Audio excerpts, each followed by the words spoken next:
And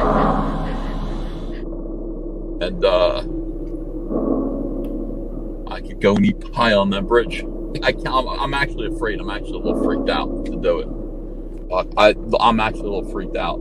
People have died here. And it's right where you are right now. For real. Hold on a second. Let me just get this up. Can you guys see? Yeah. Yeah, creepy road. Yeah, this is for real, guys.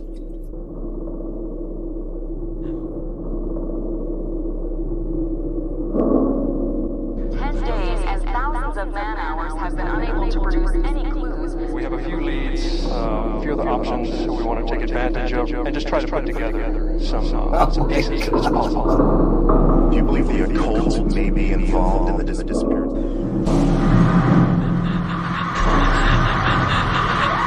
Graffiti on this bridge that says, "I do not want to die." Fucking deer. He broke me. It says, he broke me. Right here. He broke me. Was that Mike writing about When he was leaving Comicscape. Yeah, he broke me. I don't know. What the fuck is this? Can you guys see this? It's a murder weapon. What is it? Oh. Ew, it's bloody. Yeah, I don't know. I'm getting out of here, though, because this is kind of fucked up. Cecil, I hear voices out here, alright? I hear voices. I gotta get out of here. What if Ethan was murdered and Andrea's at home watching this? Live. Alright, let me see if I can get out of here. Yeah. You hear that?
Nosfero, does this word not sound like the death bird culling the living dead at dawn? It is the name both ghouls and demons dare not say, for they know it means death for the undead.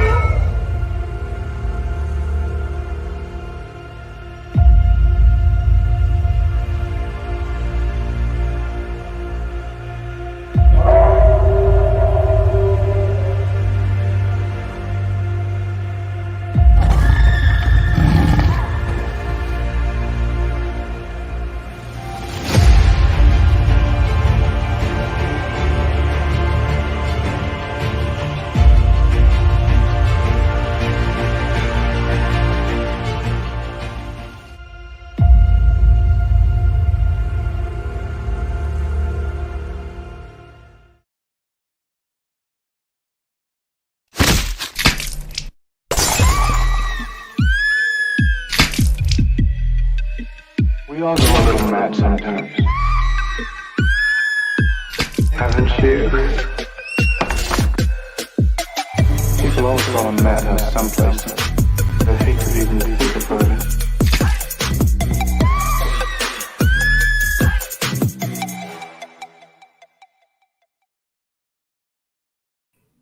Good evening, all. And you're always down here. Exactly. Guys, you guys are losing me. Hey, how's it going? Good, man. A little birdie told me that you secured yourself one of the all-time great. Rise up. No, this little birdie told me that you secured yourself the greatest sculpted figure of all time. Indeed, I did procure. Oh, dude, such a beautiful thing. Yeah, and I didn't unbox it. All right, it happens. Steps, not yet. Little steps. Not yet. But I could tonight. Ooh, that's right. We may have to do it. So we got to see who we've got here in the chat. But I have to tell you guys that thank you for being here. We both love this movie so much. This is going to be a blast. I've seen this movie so many times. Should we do the heart thing where we? Yeah. How do we? Hold on. I had it. It's like this, and then we love this. It's too gay. It's too gay. It's too gay. I think it's not gay enough. All right, let's see what we've got. We'll get gayer. Trust me. We've got time to especially for this movie. This movie changed both our lives, and I can't wait to get into this with you, man. Absolutely. What is it about American Werewolf and London fans that we can spot each other a mile away too? I don't know what it is, man. It's in our art. I mean, it's such a people who think outside the box. I hate to use that term because it's usually used by people who are in the box, but or bad cats that shit outside the box. That's exactly right. Yeah, no, it is one of those movies that you see, and to this day, that transformation, to this day, the humor, the levity, it's got everything. Yeah. It is just which you didn't know existed until you see the movie as a kid, and then it blows your mind. You didn't know a movie could be like that, Yes. And we'll get into that more, of course. But yeah, that was a defining moment for me. What I love about I'll just save it for the story, of me watching it for the first time. So I don't know if you guys can tell, man. And look at all these wonderful people in the chat here, guys. American Comics Company, we love you guys. Love you guys. We love you, Mr. Monkey Boy, Leg Kick One, Teflon, Ron, Steven Rockwood, Ellie Munoz. Love you guys. See all you guys. Cranberry Language, General Piggy. I mean, we are blessed, folks, with this beautiful chat. Leg Kick One, Shadowhawk Talks. Look at all you guys here. So this is the thing. We like us an American Werewolf in London, and I know you guys do too. It has everything, and I want to hear, since you've set this up, what was that first viewing experience like? All right, 1980s. I must be like 7 or 8. Right on. And I'm being told what movies I'm not allowed to watch. My dad is a total videophile. VHS has exploded. Yeah. Pirating is a thing, but he's a doctor, and it's the 80s, and he has a mullet and a mustache, and he's buying shit. So he's buying laser discs. So this big, beautiful, you know how laser discs are. It's like a big record. Imagine, if you will, maybe you already own it or you've seen it. The laser disc of American Werewolf in London is staring me down.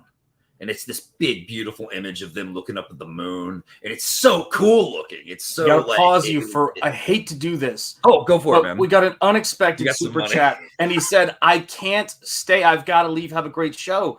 And this is going to be the premiere of the stinger for people who give super chats during this show. And this is the first time it's been played. So here you go. This is for all of you. Boom.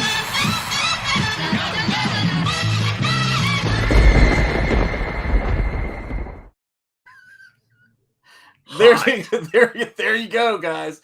So go ahead. Like so you've got the giant laser disc, which is the record of video. Yeah, and it's got this beautiful image on the cover. And you see this, you behold this thing. And I'm a little kid too, so like it's bigger, and it's wrapped in plastic, and it's just very physical and sexy, and it's on this huge disc, which looks like it's from like, another technological era at this point, because all the technology is so new and flashy back then. We were going through this boom, and it was amazing. Anyway, I'm told I'm not allowed to watch this movie, so you know what's gonna happen.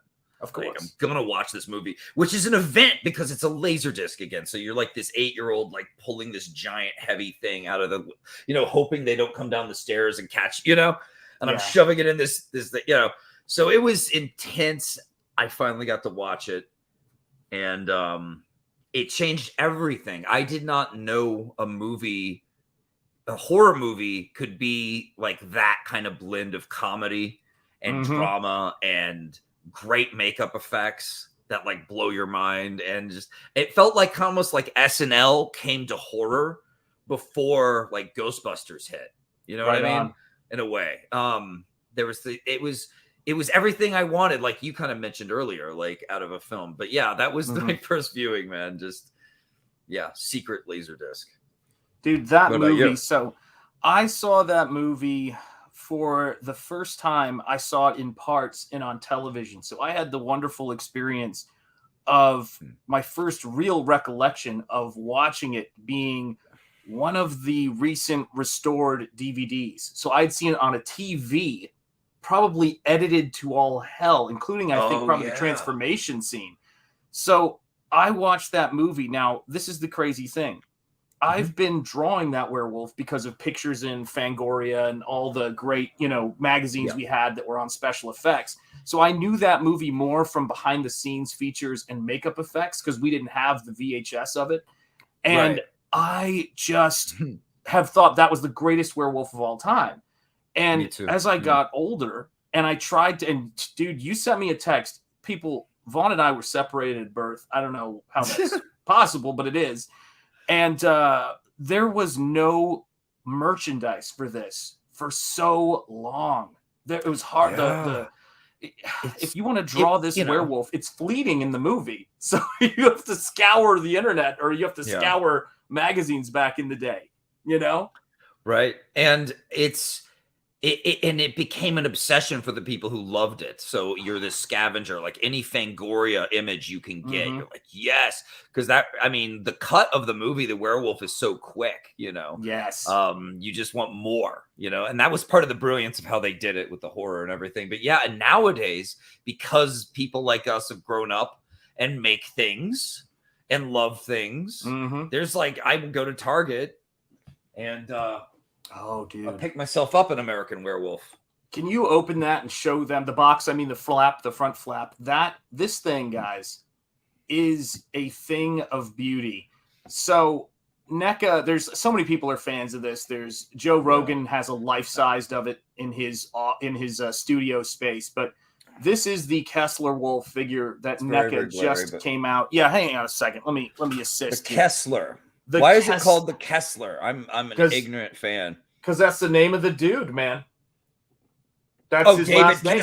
David Kessler. Yeah, that makes sense. Although they kind of use the same werewolf for the initial attack, guys. But this thing is what I use for reference when I'm drawing werewolves in, Nosfero. So we love this stuff, man. And it is so... Cranberry Langers. I never noticed his werewolf. Well, Oh, man. Remember how they played Blue Moon at the end of the film? That really hit me hard as a kid. Yeah, man. It's such a beautiful design. Because Rick Baker, my dad and I love it, watch American Werewolf Jaws and Salem's Lot a couple of times a year. Speaking of things we should take a look at. Good dad films. So RoboCop is a good one too, and Total Recall. I like to watch Terminator with my dad. Rob Bottin, man. Great makeup. Oh, stuff. Predator. Yes. Gotta love Predator, man. But American Werewolf in London was special too. That was a hip, like when it came out, I don't know. Do you know how well? I don't know if it did that well financially, but it was like a cool hip movie amongst all the my parents were early 30s or whatever, right? So it was like the cool movie for the werewolf fans. And I loved the werewolf. Out of all the Universal monsters, that's what appealed to me the most was Wolfman. Me too. You too? Yeah, so he's like your gateway werewolf, right? He is. Or was there one before him? No, that was the first Halloween mask I ever bought was the Don Post, the Wolfman mask they did back in the 80s, or maybe it was in the late 70s, 80s. It was, I remember we were coming home from seeing, and I was a little kid. I think we were coming home from seeing like Airplane 2 or something. I don't remember. And it was around Halloween time or something. Like I get a lot of memories jumbled from when you're, I must have been like 5 or 6 or something. And but we were driving home, and we passed this Halloween mask store, and I saw it, and I just thought, this is the greatest thing in the world. Hail, This is what it's Jeremy. about. And I love werewolves. It's been nonstop werewolves for me ever since, and that has been the thing that that has kind of frustrated me, is that I know a lot of people. I do like Rob Bottin's work on The Howling. I do love that stuff. It's beautiful. But this, you got to look at those werewolves. American Werewolf, for me, I loved the idea of the quadruped werewolf.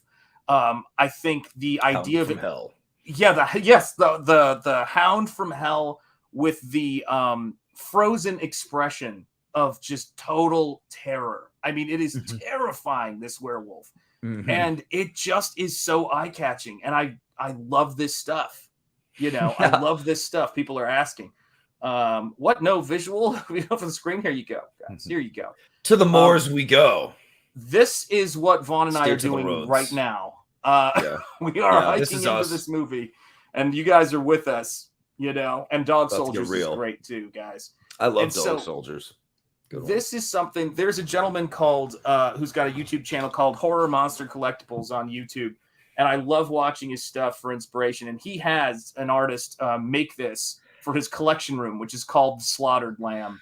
Of course. And it is so cool. I just love this. Yeah, Eddie's transformation scene in The Howling is nothing to sneeze at. It's beautiful stuff.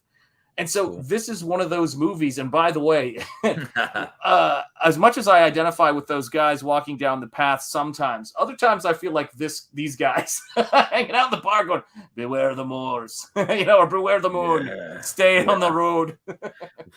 It's just why do we live here? That'd be me. I'd be like, why? Why do we live in werewolf country? I'm telling you, man. It is. Shut up and drink and be creepy and stare everyone down. I went into a Dairy Queen in the middle of nowhere on a road trip once, full of people who looked at me like this, just eating crones, just stick to the roads.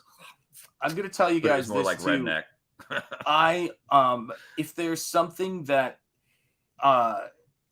about this movie and movies of the time, hail Sumo Thori, great to see you, my friend.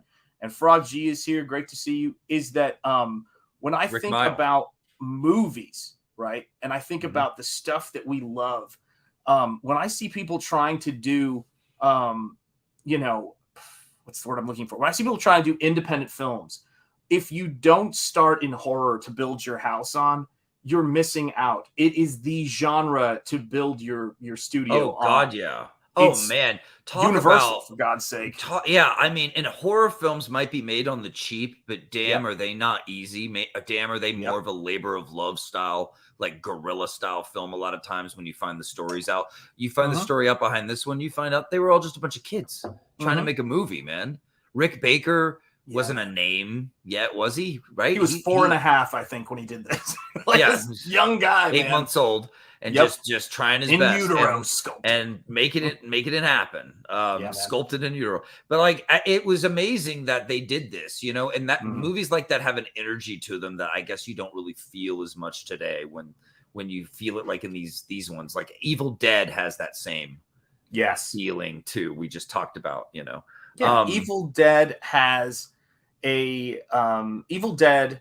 This even we've talked about movies like Blair Witch Project, which I was obsessed with for a while because I just love the idea of being able to make this stuff, but also EC Comics and all of the great history of using horror to get these things off the ground. And I think that there's this kind of what makes me what's the word I'm looking for? Let's try to bring this sentence in for a landing. The reason I'm not surprised you like this is because it is just no holds barred creativity, go for it, full tilt. And that's how I think when I'm making stuff. Do you know what I mean? It's of course. What could you have in it? Everything, Yeah, exactly.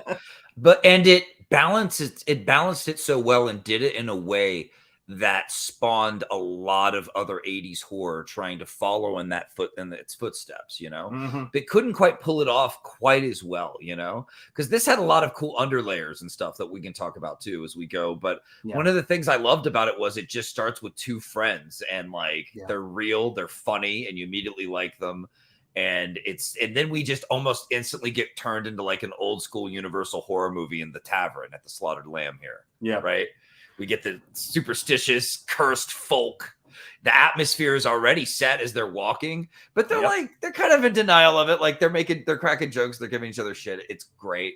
It sets the tone, you know? Yeah. But like for a lot of people, it was confused. I don't know if it was that confusing for people back in the day, because it was kind of funny off the bat in a way that other horror movies hadn't really gone for, from what I remember.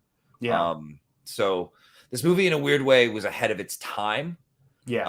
For combining comedy with something we didn't usually see, even though it was done before in ways like Abbott and Costello Meet Frankenstein, but that was kind of different style, you know? This was kind of unprecedented. So, and I thought that was cool. And to me, it reminds me of the SNL comedy from back in the day too. Yeah. So yeah, cool stuff. I mean, they basically are walking back in, 81. They're walking back into film history. That's what I love about it, that they're walking down the road. These guys, wearing, the classic 80s outfits, the vests, that's like, what are you, jump ship? Like from Back to the Future, and dude, it's awesome, man, because they grew up on he must have grown up, John Landis, the creator, he grew up on the Universal stuff. Yes. But he also grew up on Abbott Costello stuff. He's this new young bustling filmmaker. He makes comedies too. Like, didn't he he did Animal House? Animal House. Yep. Like, this guy he does great stuff, but like for this, he went all out, and made like the real deal horror movie out of it. I don't know. It's so cool. Something about this movie no other horror movie could make me laugh, make me give a damn about the werewolf who's clearly doomed the way this one did, I guess. And it never showed the transformation in a way that made you feel the pain. Yes. Like, they talked about that. They said, we're not going to do a bunch of lap dissolves. We're going to really show this to you. When you look at these guys, this is something that is another thing that makes these indie horror films work better. They don't work as well when you have recognizable stars in them. They work better when they have recognizable characters in them, people you can relate to. And that's the thing about it. They're good at that. Yeah, they are. These guys walk in there and they go into this bar, and they're suddenly, it's people talk about, it's like the fish out of water thing. It's more like the fish out of time. And they're stumbling into something where they're kind of like, look, they don't believe in evil. They don't believe in curses. And they don't really feel any true sense of their own mortality. Like, they're not like sitting around going, this could be our last trip. We got to live while we can. They're just like going, then we'll go to Italy. And man, I just need to see that girl. Like, that's the two guys trying to get laid as they backpack across Europe. Tale as old as time. Tale as old as time. Yeah, it's. And they're that's right, exactly. It was the 80s, man. That was it, man. That was our reality.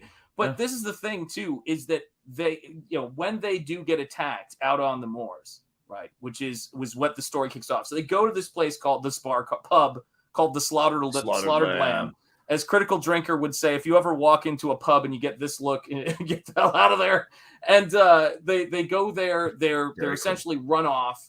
And everybody there knows that it's not a good idea because it's a full moon that night, but they run them off anyway. And while they like a lot of what makes them so human is they got two basic instructions, stay clear of the moors, stick to the road.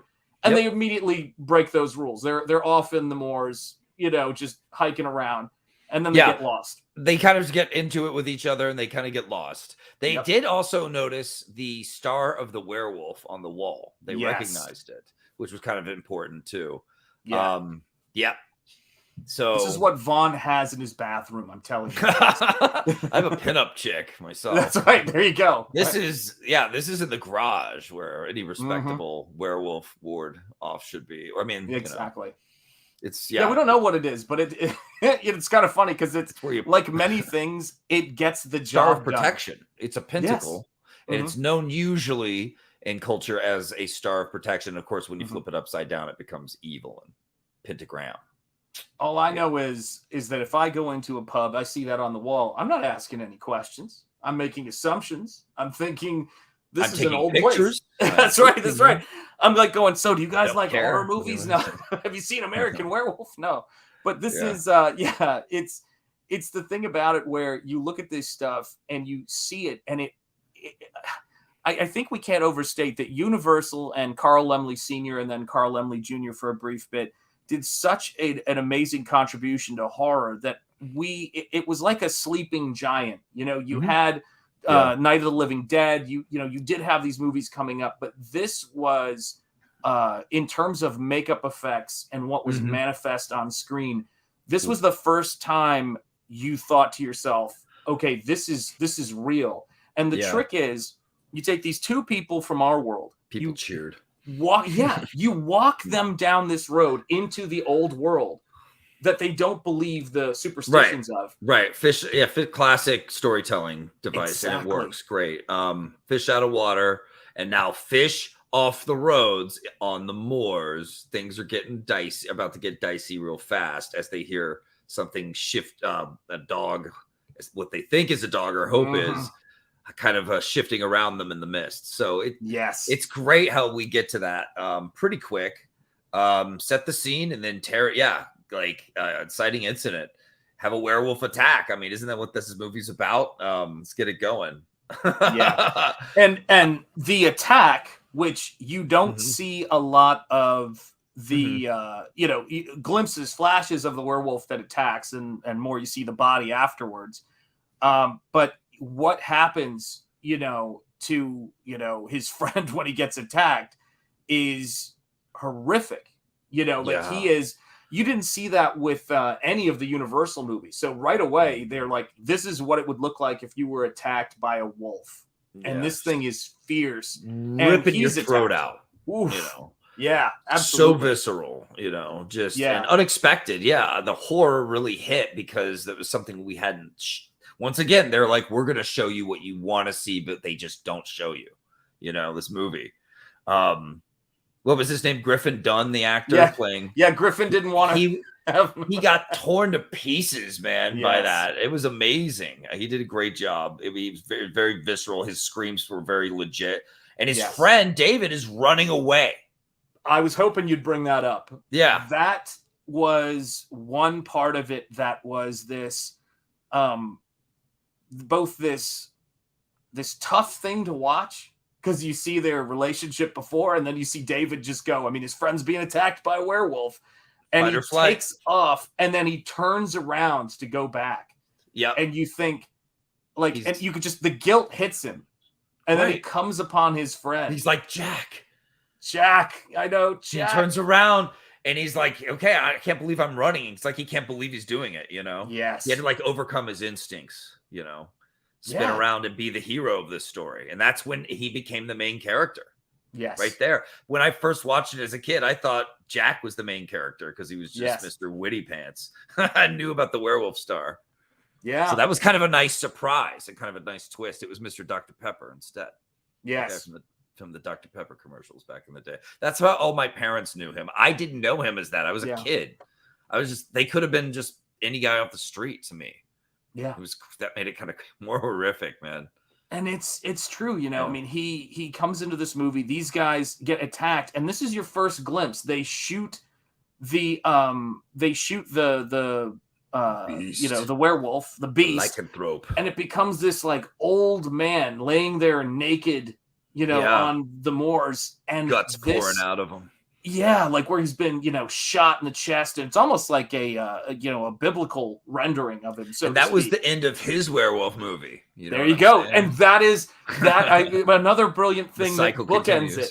It's a very cyclical movie. You're seeing the end of this creature, and end of a cycle.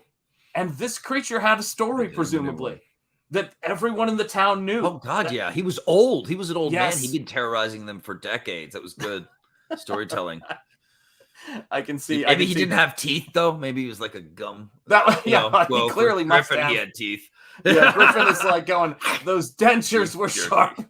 You know, but it's I will tell you this, man, he gets ripped to pieces, and you know, and then you know they kill that guy, and then it's you're sitting there and you're thinking, okay, like this is crazy. It's very different than the pantsed universal werewolf running around, and then he turns back and he's in the Hulk clothes, you know, with the ripped up stuff. But you know, he survives because the people from the pub, you know, a little too late for Dear Jack, show up and take down that other werewolf. And of course, then we meet what I think Nick Rekieta would is in his chat would refer to as we meet Nurse Mommy. And there she is. What can you say?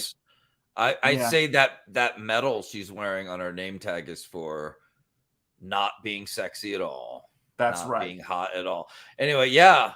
I mean, sexy nurse. Ever since I saw this as a kid, I've always wanted to make sexy nurse characters, and guess what I did? I made Heidi. But what is? I just looked over and I was like, can't show that. But anyway, later. Point is later. But this is the thing, you know. It's great stuff. Yeah, guys. What How happened? comforting. You know? She is. And the perfect she setup is something else for how this movie's about to start screwing with us, right? Literally and figuratively. Yeah, it was.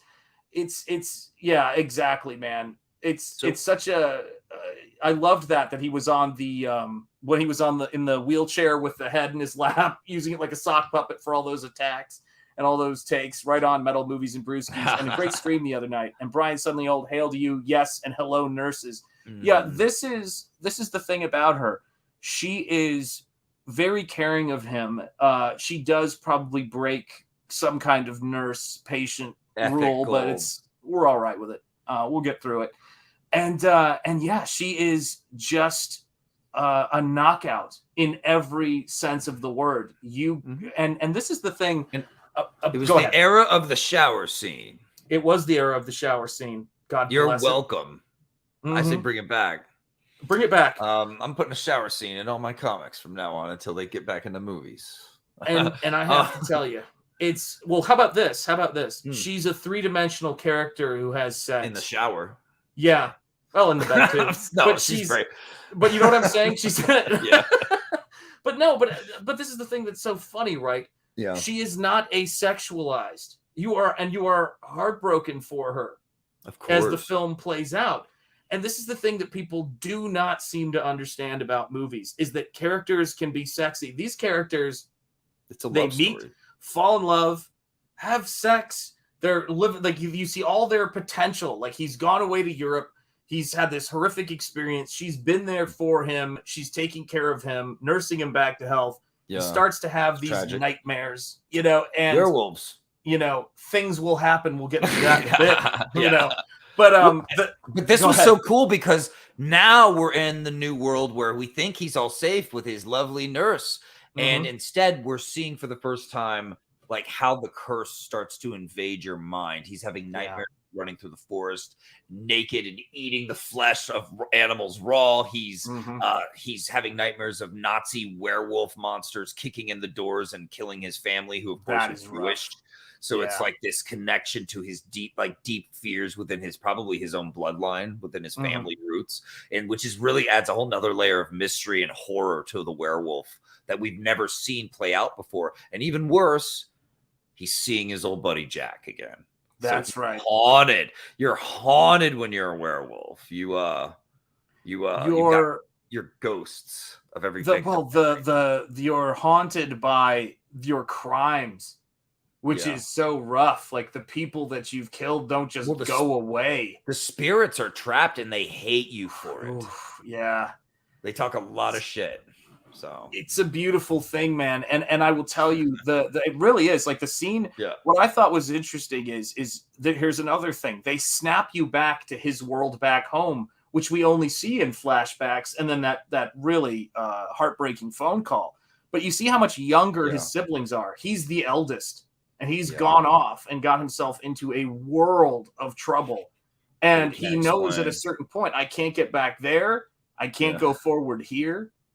You know, it's amazing. You know, it's one time I brought up that I wanted to write a werewolf script to my aunt, of all people, my aunt. And she said, why? all that happens at the end of a werewolf movie is we all know he's gonna die. And I was like, she's making a pretty good point. But like, who's to say there's something wrong with telling a story where the hero dies at the end? Right on that. Why can't we delve into some tragedy, especially in horror? I mean, shit. Yeah, that's honest. This is a good question, Antoine. Why would he see his friend who was killed by the Moors werewolf? And the thing that I've always been kind of fascinated by in terms of how it works is that they say Jack is telling him the werewolf's bloodline must be severed. Yeah. So it seems like there's some connection with as the last bloodline. Victim. Yeah, the last victim. I don't know. I'd love to see that explored. Yeah, guilt. People are saying guilt. Exactly. Why I won't watch Titanic, among other reasons. Angela Curry, great to see you. It could have been. It could have gone down like this. The werewolf. Griffin is David or Jack is dying, but he's not fully dead yet. He's bleeding out. The werewolf bites David, passes on the curse. The main werewolf dies, but then Jack dies while David is the only one alive carrying the curse. He's like the first death on. I don't know. It could have played out like that. To me, it's just that he and Jack are connected. Their friendship. I think, the other aspect of it that interests me, that is the mystical aspect of this, because this is the crazy thing about it. While they do things like, so do I need a silver bullet? Oh, be real. But then you're also saying, yeah, but the moon still changes you. And what I find really fascinating is that it's almost like that moon was like a handoff, like that one was killed and one transformed during that particular cycle of the moon. So, I mean, I could try to explain it if I want to. It's not covered or explained in the flick. Yeah, it's one of those many things, that's left hanging. And good catch, Antoine. I always also thought of it as Jack just like choosing to come back and haunt David. Help him, David was the only one alive. The other werewolf was long dead. And they talk about that lineage of the werewolf, and I know that's come up a few times. Yeah. He wants to help him. He's like, you have to kill yourself. It's there's no mystical bullet needed. You're vulnerable. You can die. You just have to kill yourself, or else you're going to hurt people. That's just crazy. It was just like your best buddy from beyond the grave telling you got to do yourself in.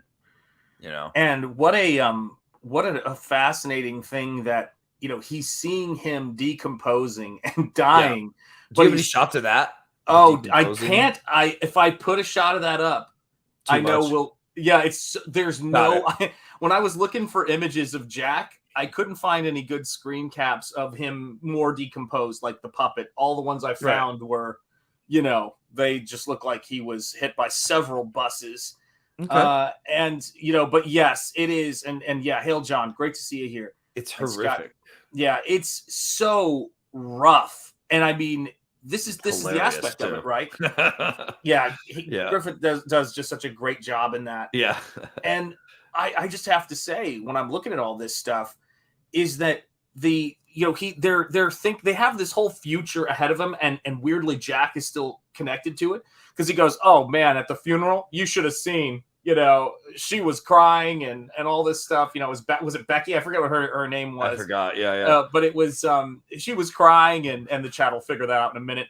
And she was sad, and you're just going, it's over. And he goes, he says, oh, this afterlife is terrible.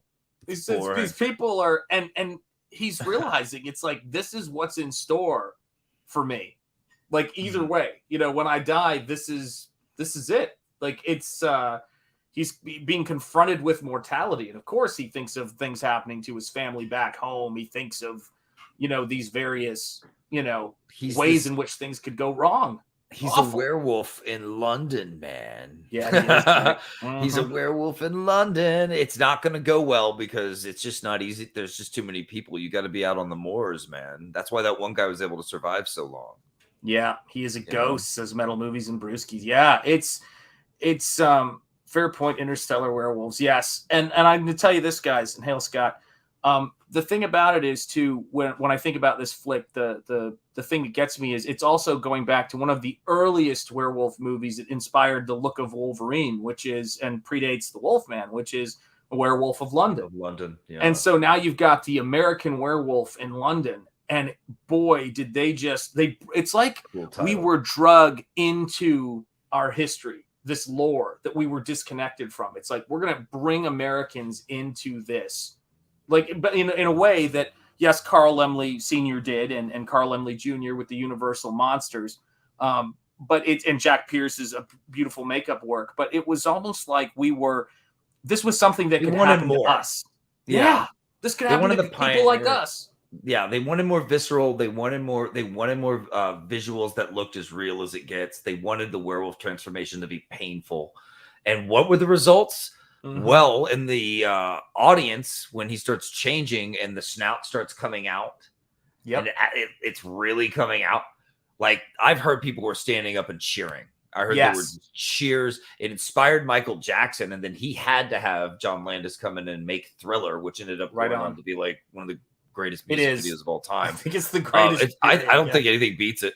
And then Michael Jackson got to do the werewolf thing because of this. I mean, this movie blew minds. There it is. And they had to work with so many. Yeah, he got clawed across his chest. Yeah, there's something very interesting. They were both attacked during that attack on the moors. Like, so you've got Jack gets attacked, he gets attacked, and that's the whole thing about it. You've got this sudden myth. And I think that when it comes to horror, I have not seen, Dog Soldiers is good. I've seen some really nice stuff. Ginger Snaps was good. I've seen some really interesting. Love Ginger Snaps. We may have to do that one. Yeah, we do. And this is the thing about it, right? Is that we haven't had a really good werewolf movie in a long time. I've watched a couple of recent ones, and I have to tell you, it's one of the trickiest genres to tackle. Vampires seem to be way easier, but I tell you, CG has really harmed the werewolf transformation and the sense of visceral quality to it, because you would need to do something even halfway decent. I think you would need an ILM or a Weta, and that's just not where the money is for them. Like, they're not going to get paid to that much money. And there's just this this attachment to the lore and how much you show the creature that, it just needs to have a little bit more. Like, the Underworld movies had some decent practical werewolves. I'll give them that. I think they did some cool stuff with that, but it's dang, look at the look out,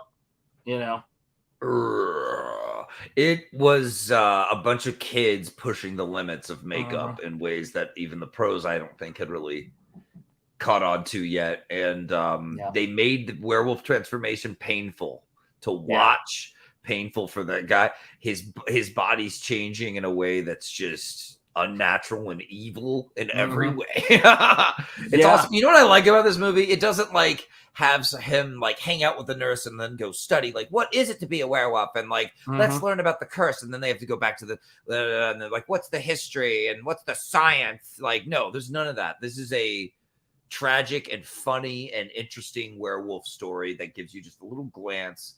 What is it like to be a cursed American werewolf in London? And folks, and I will tell you this, guys, as far as the Howlings goes, in particular the first one, Rob Bottin, tip of the hat, amazing genius. I wish that the industry hadn't burnt him out so much that he just has gone into obscurity, won't do interviews or any of that, because the guy is such a well of knowledge. It's a shame, but this is the thing about it. The change-o heads and all of the innovations that Rick Baker and Rob Bottin did on these movies, these are not things that are beyond our capacity to do them now. We just don't. And it's the same thing that you see Vaughn and I doing with storytelling in our comics, and why this stuff feeds our work. That's what this is about. Craftsmanship. Yes, craftsmanship. We talk about making the best stuff for you guys. And I think that this movie inspires us because it is a giggle with joy creative explosion. I watch this and I go, this is happening in my world, and I believe it. This is a thing that is happening. And I look forward to every new artist coming up and making something that I believe as much. You know, how will they do it? How will somebody bring this stuff into our time? I can't wait. I know it's going to be awesome. Kids these days are making, I mean, because the tech is in hands, are making amazing stuff. And it's not all CG. There are people that still love the craft and are keeping this alive. So, like, make those horror movies. And I mean, new horror movies that I've never, from people and studios I've never heard from, come out all the time on Shudder. They're making them, buying them up. It's really interesting. There's even some of the bigger people doing like kind of a rebirth of practical effects. I've noticed. Like the movie The Void, that was like very practical effect-y, like and really well done. But it's awesome. And this movie, I think, inspired a lot.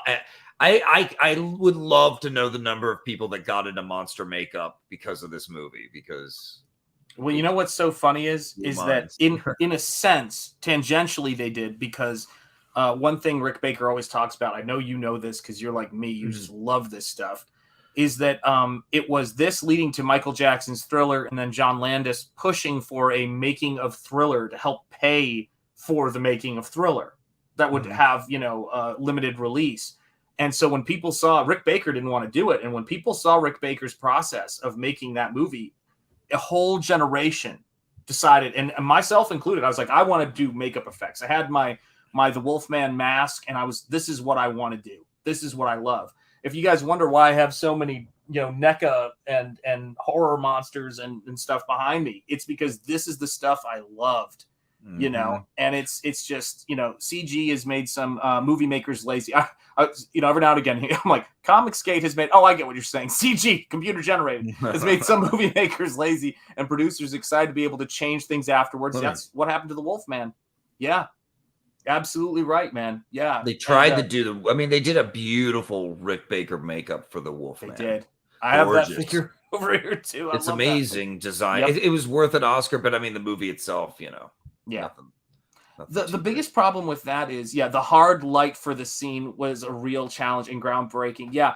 I will tell you this, guys, the Rick Baker had for the Wolfman had all of the plans laid out for doing the transformation practical. In fact, when you watch the transformation in that movie, you could see how easy it was designed to be done with practical. It would have been a piece of cake for those shots, and they would have been so haunting and beautiful. And unfortunately, he got, basically, told no. And as Rick Baker has said, he goes, I'm friends with the people who did the CG on that movie. They are great people. They worked hard, but those CG effects already don't hold up as well as this does. And it's so true. Guys, look at that. I mean, that is agony and art. It is beautiful. It's just so beautiful, It really is. And I love that the expression was carved from Rick Baker's like little tiny dog that he looked off of, and then he made it just more evil. I mean, that is the expression of like canine doom that you don't want seen coming at you in the woods, because it's the last thing you see. I mean, this werewolf design is my favorite. It is mine too. It captured everything that I thought a werewolf should be and broke all the rules for the time. Originally, Rick Baker was saying, "Are you sure you don't want to do a bipedal?"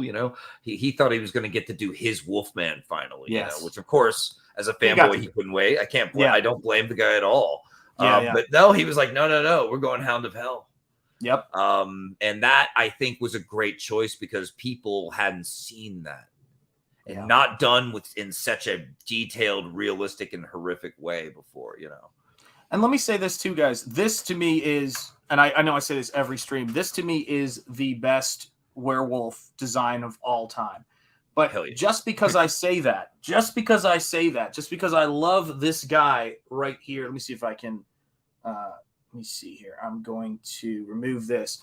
Just because I love this guy right here and think it is the finest werewolf design of all time, right? It doesn't mean that I don't love the werewolf from The Howling. So I was able to pick up this that Shout Factory did a release of, if I can get this without totally destroying everything there, which is the werewolf from The Howling. So for those of you guys who are fans, I have a little sculpture of the werewolf from The Howling as well, because I love both.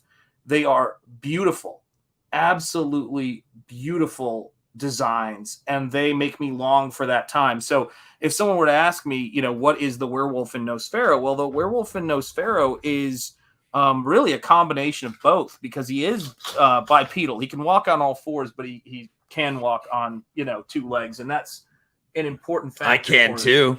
Exactly. That's right. Amen. I can walk on 2 legs if I want. It depends on the nurse, Usually on all fours. That's right. That's right, man.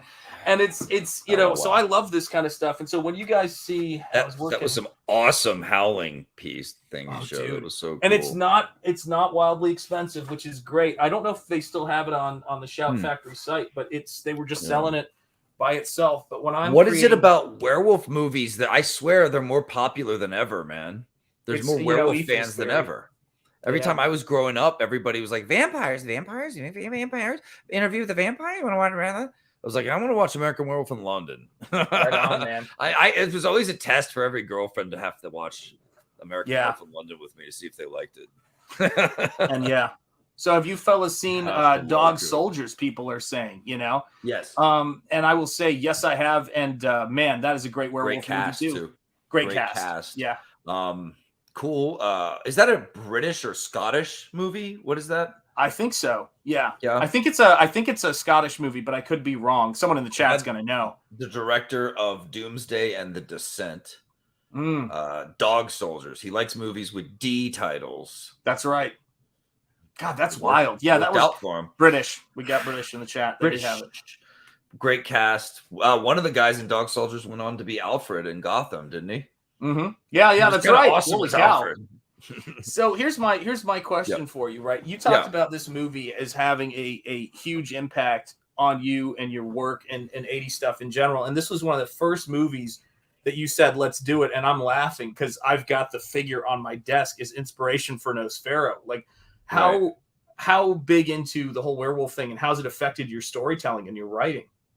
Oh man. When I was a kid, I was, like you said, it was scarce, right? So you're looking for werewolf stuff in a world full of vampire stuff.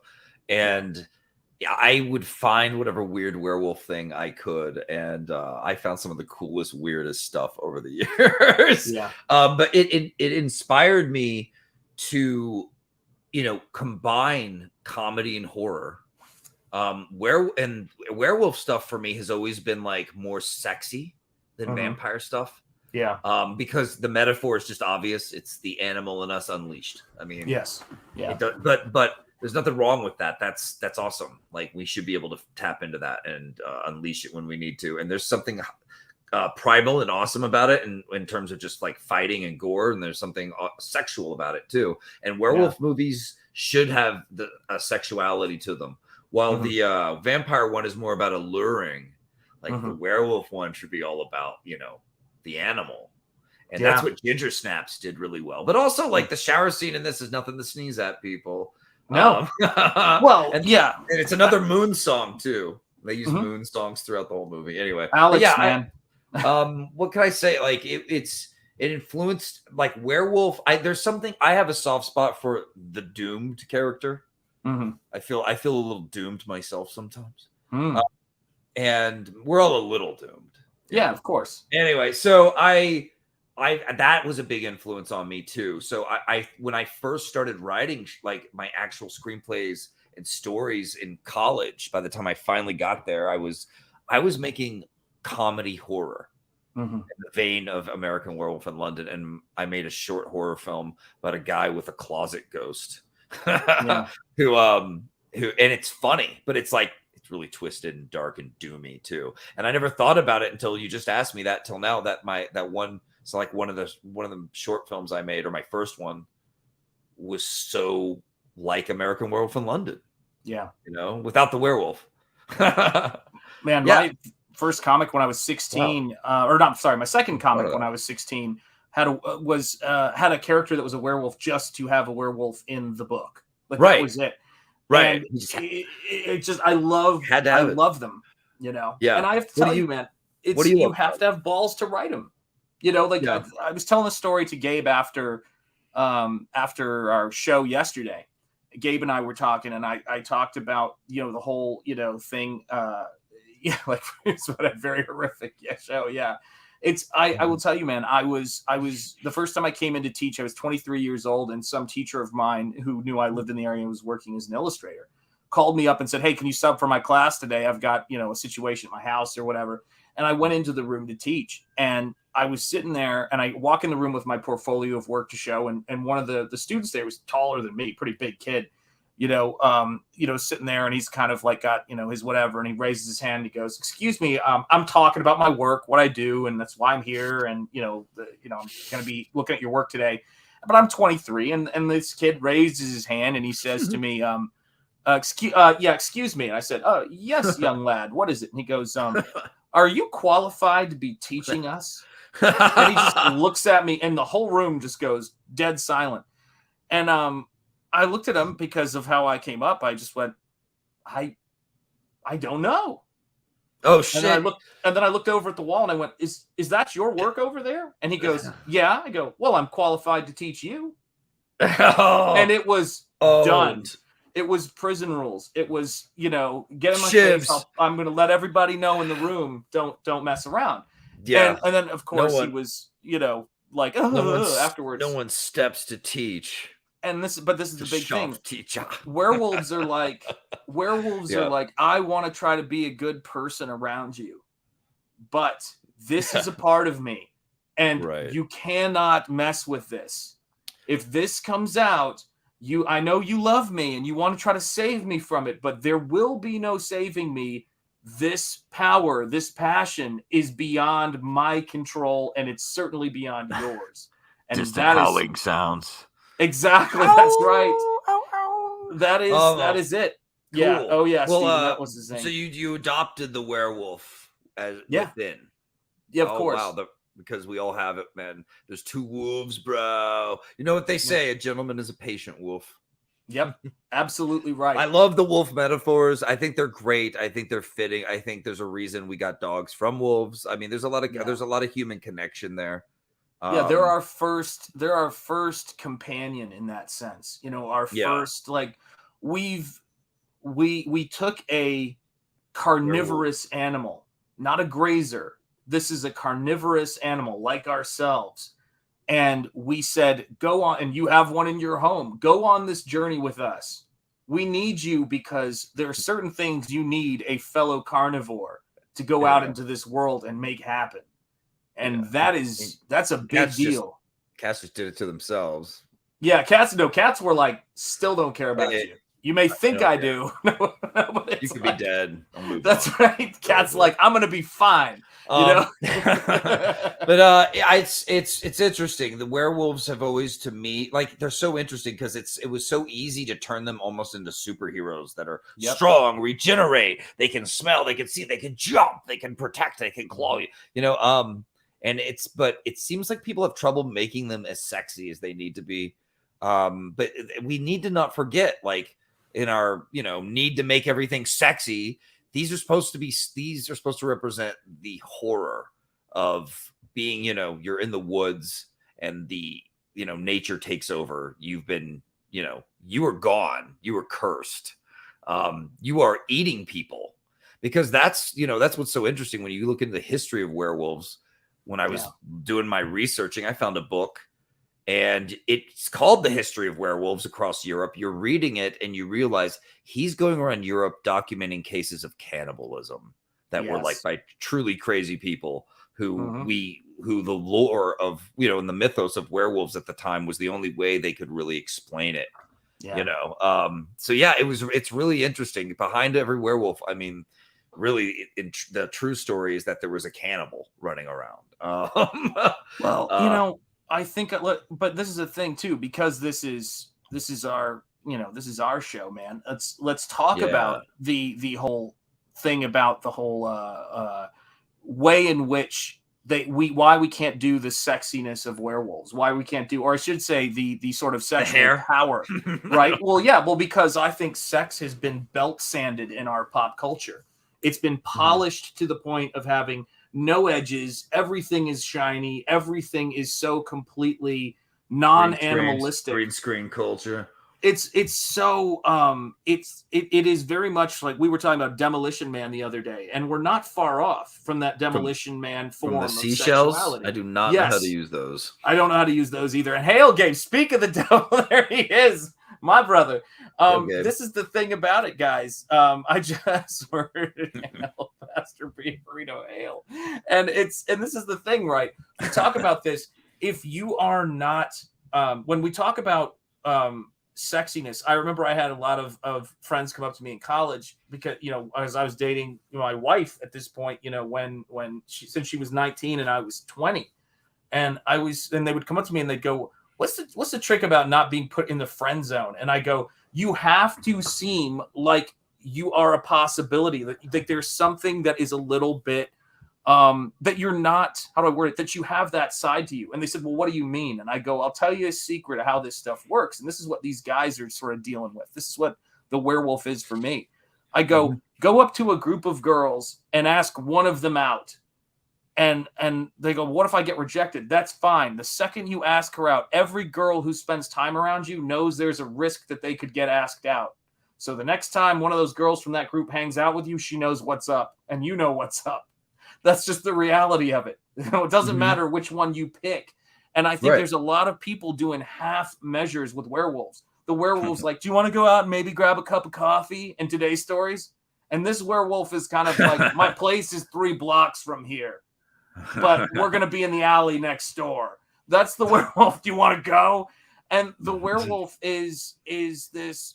And by the way, same thing in Ginger Snaps. She's not playing.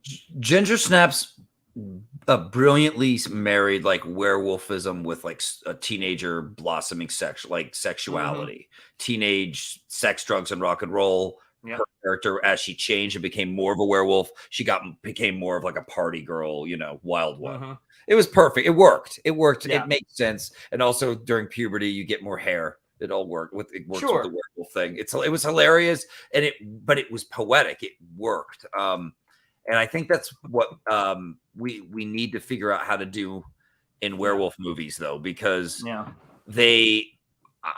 dude, I'm telling you, like a werewolf transformation scene where one person's transforming, the other one isn't, and they're having mid-coitus would be one of the coolest, most hilarious, horrific things ever. I want to see that. Well, of course, and then you have to think about narratively. Werewolf. Just back from seeing Maverick. Oh, there you go. Look at that. Both have their strengths, and we just give them both. Wow, Top Gun and Maverick for the first time. There you go, man. Yeah. That is something. Yeah. And this is it, man. It's like the hair. You have a werewolf story, don't you? Here's the thing. Every writer should or does, and especially fans of werewolf stuff like me. My question to you is: have you ever thought about writing American Werewolf in Rome? Because I started an American Werewolf in Rome script a long time ago. I would love to see that. You know where I would have American Werewolf take place, though, man. Where? I would have it be to the north of my stomping ground. I'd have it be, in Appalachia. I'd have it be on Mont Eagle. You know what I mean? Between, between Nashville or Knoxville and Nashville and Chattanooga. Like when you're in those American woods, Werewolf in Chattanooga. I'm telling you guys, like for example, where have I had experiences well, actually, to be honest, the main experiences I've had where I've been with a group of people and we've walked. Canada is a great one, and Canada is ripe for it. And I would do something. American Werewolf in Canada. But you think about this, though. It'd have to be in the South. I wouldn't even do it in the West because I think the West is great.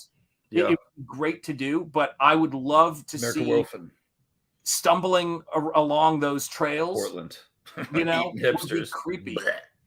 Well, yeah, but I mean, you think about this, though, right? You think about somebody who is, confronted with that lore where there's some, kind of religious center and history there. I think you need to take him out of America, though. I think it could be done. Like I wrote them in Rome, and like it's two guys walking, and they're walking into Rome. It's the I didn't finish it, but I mean it was cool. Rome already has Remus and Romulus raised by the wolf and everything. Yes, pretty obvious like storytelling visuals, right? So that was fun, but yeah, I still didn't finish it. In fact, every werewolf story I've written, I've never like finished and really liked it or thought, oh, I really want to, do something with this. So I'm still chasing the great werewolf story, I would say. Well, I definitely looked at doing a werewolf in India and tying it into the Mowgli myth. That was a huge thing I thought about, Well, that'd be rad. Like that was, the Jungle Book with a werewolf thing. And by the way, though, they already did it in the Benicio del Toro werewolf movie, because he's in the Hindu Kush. He gets bit by a wolf boy, and it's heavily, to me, a link back to Rudyard Kipling and the Jungle Book, right? Definitely. But for me, the werewolf in my story, when I was trying to figure out how to put a werewolf into the story, the werewolf is pretty much the father figure for Nosfero, because that's the thing that Joseph Campbell did with talked about with the tiger, and the tiger that gets raised by goats and doesn't know he's a tiger.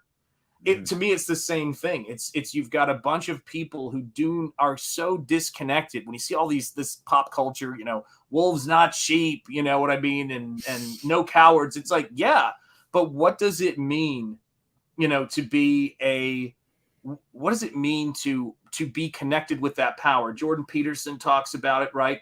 That you have to be connected with that monster. If you deny that monster and act like it doesn't exist, it's going to come out in ways that are beyond your control. In a lot of ways, it is the monster denial that he's struggling with during the entire American Werewolf, right? Yeah. This can't be me. This is insane. And when he starts to believe it, he's horrified. Like he can't reconcile it. I know, you're getting like the best lays of your life, and then you're told you have to kill yourself by your rotting ghost friend. That is not cool. It's not cool at all. Waking up naked in the zoo. Not cool. And I will say, Alex can't solve it either, by the way. Think about this. Alex is a healer. Alex is a nurse, and amen, I think it would be. It's one of those things to where, but she's trying to heal it with the knowledge that she has. That's why when let's talk about this for a bit on American Werewolf. Yeah. My favorite thing that, again, in a lesser movie isn't there. When the attending physician goes to the pub because he's like, something's not right here. And so now you've got a medical man going to the pub and trying to investigate this, but he doesn't have he's incredulous. Like they're all still trying to rationalize it. And this is the thing that's so cool. The movie leaves you with a punctuated point that, by the way, again, is every time a werewolf, or the 2 times a werewolf dies in this movie, it is the composition is classical religious art, the way the body falls. Classical. Down to, in some cases, where the wound is, which is very sacrificial, very, Christian imagery.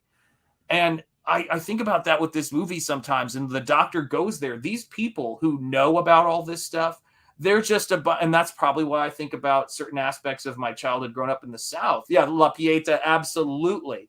And I think about Bouguereau's painting as well.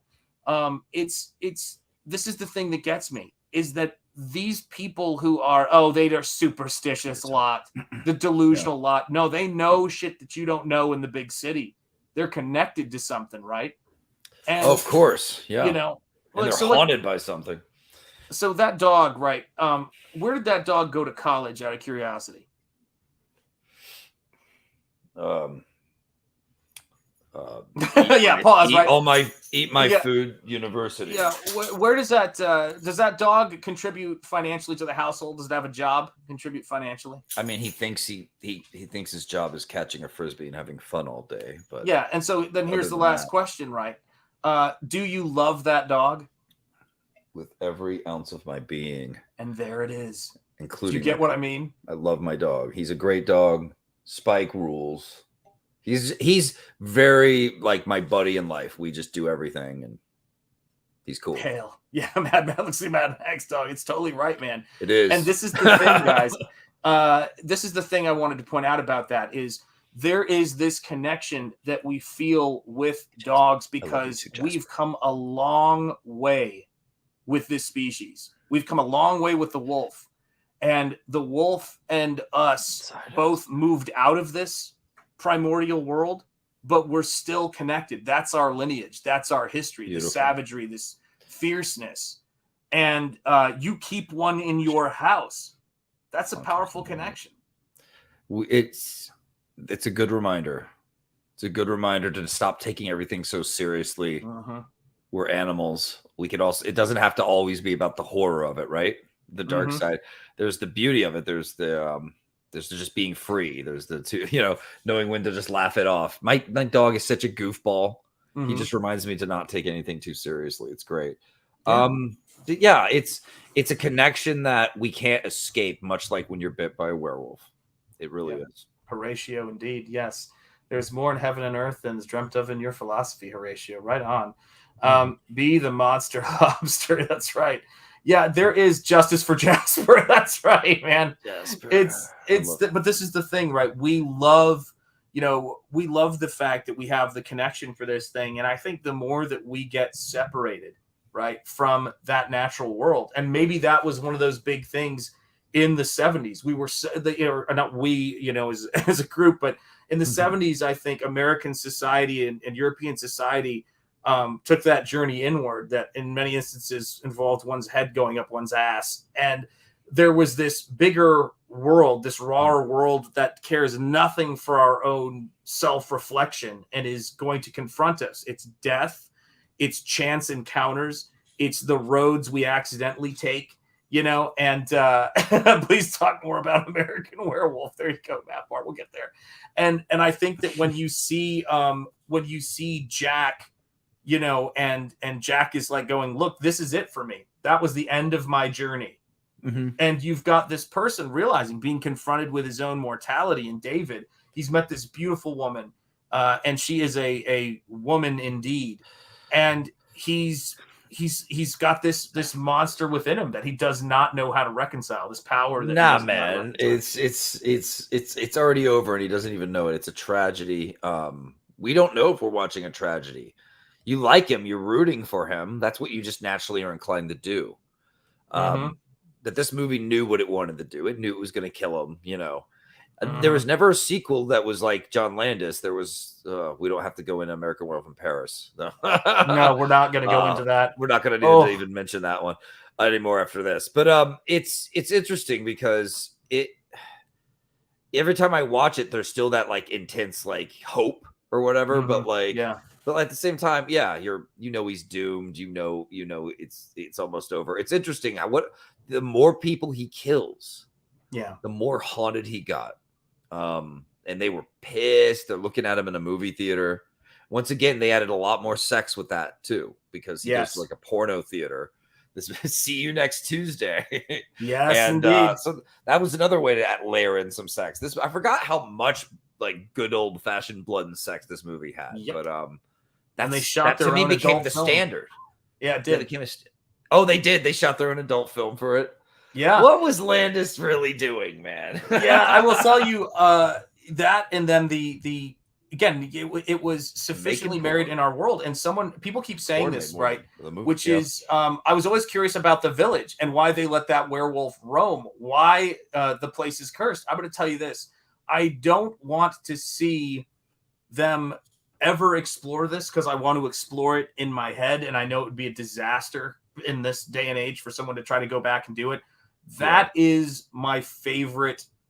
The thing I think about the most from that movie is the story of that guy. Whose family member is he? Was it a tortured thing? Like, we try not to kill him because, he's this thing he can't control and we just don't go out. Now these people, and the pain of, in me, like when they didn't have to show what he looked like. They didn't have to show his face when they take him out. But when they did, he was not some psycho killer. He was like this little old man, and you found yourself thinking almost like they were heartbroken, like that they had to shoot him. They had to be talked into it by some lady at the bar who was like, "You guys just gonna let this happen?" those two kids, you know, and they were just like, it's the way it is. We just cower until they all got their guns and decided they were fed up, and they finally did it. It's kind of that whole classic Universal, like the village people can't take it anymore. We have to get our pitchforks. Like it's on monster. Yeah. And of course, that's just the beginning of this movie. So what a good way to kick it off. It's like, whoa, what the hell does this go from here? Now this guy's bit. Like now, you know. Yeah, and Metal Movies and Brewskis, I think it's my first art book. I can't even remember which one it is now. Lady in the Water. Maybe it's the second one, but I painted the Lady in the Water Grass Wolf. I love that design by Stan Winston Studios. It's brilliant, you know. For all of the other stuff about that movie, the design, creature design by Stan Winston and Crash McCurry on that was great. But yeah, I'm thinking the town knows. I absolutely am convinced they know. And this is the thing that makes it another interesting aspect of an American Werewolf in London. Did they ask him to ever chain himself up? Sorry, go ahead. I know. I agree. No, but that's another question I have. Yeah. Do they? And the other thing I had about it is that when David is going through this, there's only one person who's going to mourn him. He's not anybody's werewolf. He's a total outsider in this world. Yeah. You know what I mean? He's a tourist. Yeah. These guys in this village clearly know a ton. And you don't even get to know it all. Because remember, he's like, you know, the doctor comes back and he's like going, you know, it weren't right for us to let him out. And he's like, that's enough. You know? Well, yeah, they were torn this whole movie because when he got bit, they knew the curse was continuing, but then they take David away. They take him to London. Yep. Oops.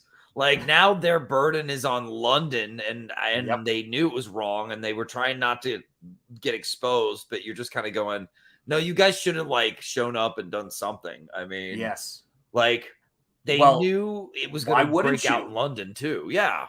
Dude, and I'm going to tell you this, and it's okay if it's not reciprocated. I understand how things work.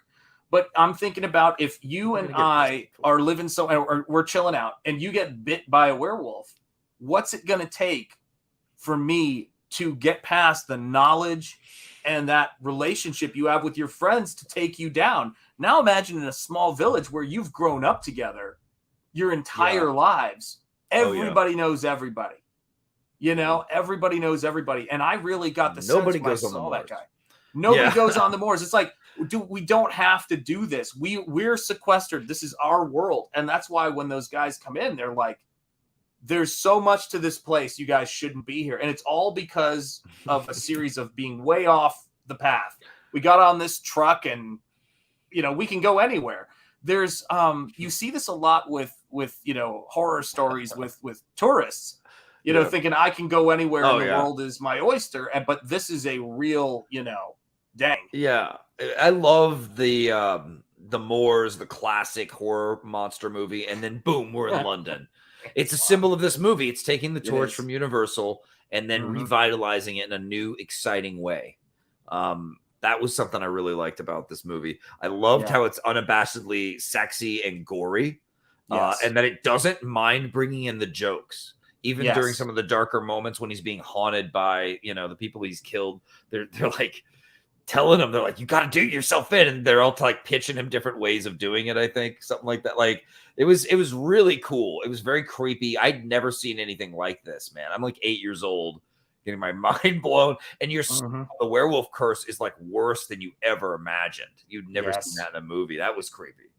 Well, and I'm sure like a bus full of kids, like and all those little creepy kids running around your house covered in blood, freaking you out every night while you're having toast at 3 a.m. You know? Oof. Yeah, and I'll tell you this, guys: the carnivorous lunar activities and the gentleman in the subway is Bib Fortuna from Return of the Jedi. A lot of people don't know that. That is the actor who was in Bib in Return of the Jedi. And once I saw it, I couldn't unsee it. And I tell you, wait, what about the female werewolf or white wolf in Heat? Well, that's Ginger Snaps. And I said the reason I found out about Ginger Snaps was, and hail real Sean Crummell, great to see you here. Have you guys mentioned how wonderful? Yes, we've covered that. She is lovely. Hello, nurse. Yeah, hello, nurse, indeed. And by the way, so this is what I was also going to say. You're right. We have taken and made the most sterile world for our movies. And there is no, like, I really have a major issue with the way Americans deal with nudity. Movie was I watching? I was watching Airplane 2, I think it was the other day, a PG movie that shows breasts, naked breasts in it. And I thought Airplane 1 does too, yeah. Yeah, Airplane 1 does too. And I thought, this is ridiculous. Yeah. Do you know what I mean? That 70s, I mean, it was a different time, and film had a weird Wild Westiness to it. And then over the years, the rating systems have come in. And if you try to look into who runs them and who's actually on the boards, you don't know. They hide it. Yeah. They're really weird and creepy, and no one knows all their full criteria. Anyway, there's whole documentaries about that weirdness. So yeah, it definitely was made in that fun, free Wild West time of like young kids partying in the 70s, making cool, creative stuff into the 80s, you know? Yeah. Yeah. And that was the free love culture too. Yeah, dude. Get in a bit. But I also pornos. Yeah, well, but you know, I look at all this stuff and I go, what does it say to people? Like, we're already terrified enough. You know, we've got a generation who's terrified enough of their bodies and everything like that. Yeah. And I just think to myself, when you're an artist and when you're painting and when you're looking at the human figure, and I'm doing a lot of this stuff in Nosfero, where the human figure, particularly the female form, is front and center in many instances in this book.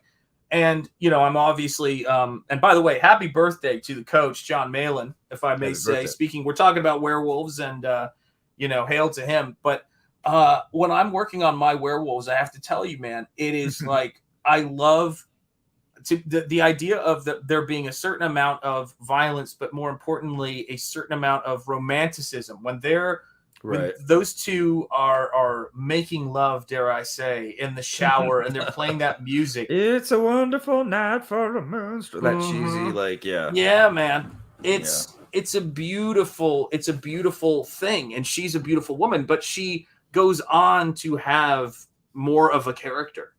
She's got that. They fall in love, and there's like nothing she can do to save him. And it's all like, I met him and I made love to him and now he's a beast from hell kind of story. Yeah. Classic Tinder moment for a lot of chicks out there. Yeah, man. But it's I really liked her vulnerability at the end yet but it was not vulnerability per se. Like she was she stepped forward. No one else did. Yes, they were all keeping their distance, and she looked him in the eyes and told him she loved him while he was a beast. And you see it hit his face. You see the expression change and this weird realization take over. And the beast doesn't like that. The beast goes off. That's a really good thing to point out because the beast understood it clearly. Oh, we got another super chat from Antoine here. Here we go. Antoine, Nosfero gets bit by a werewolf. Call it Nosfero. There's a reason why that's there, and because we have a super chat, I have to play it, guys. You guys are making it rain tonight. So here you guys go. This one's for Antoine.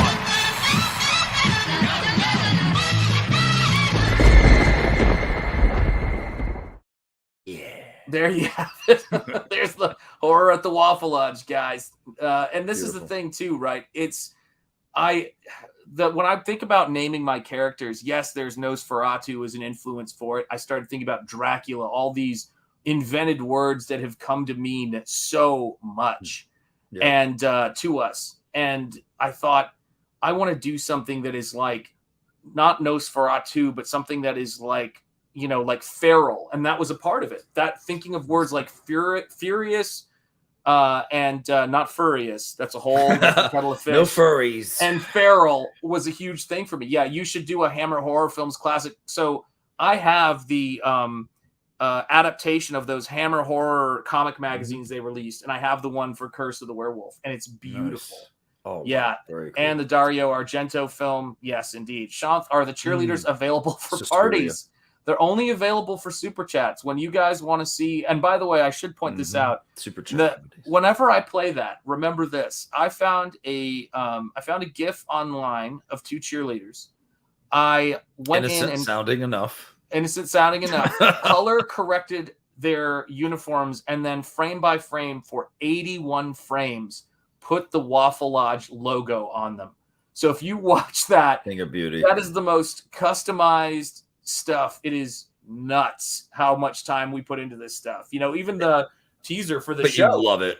Yeah. I do, because guys, when I was coming up and I was going to theme parks, horror movies, haunted houses, right? I mean, did you go to a lot of haunted houses when you were a kid? I love haunted houses. Thing.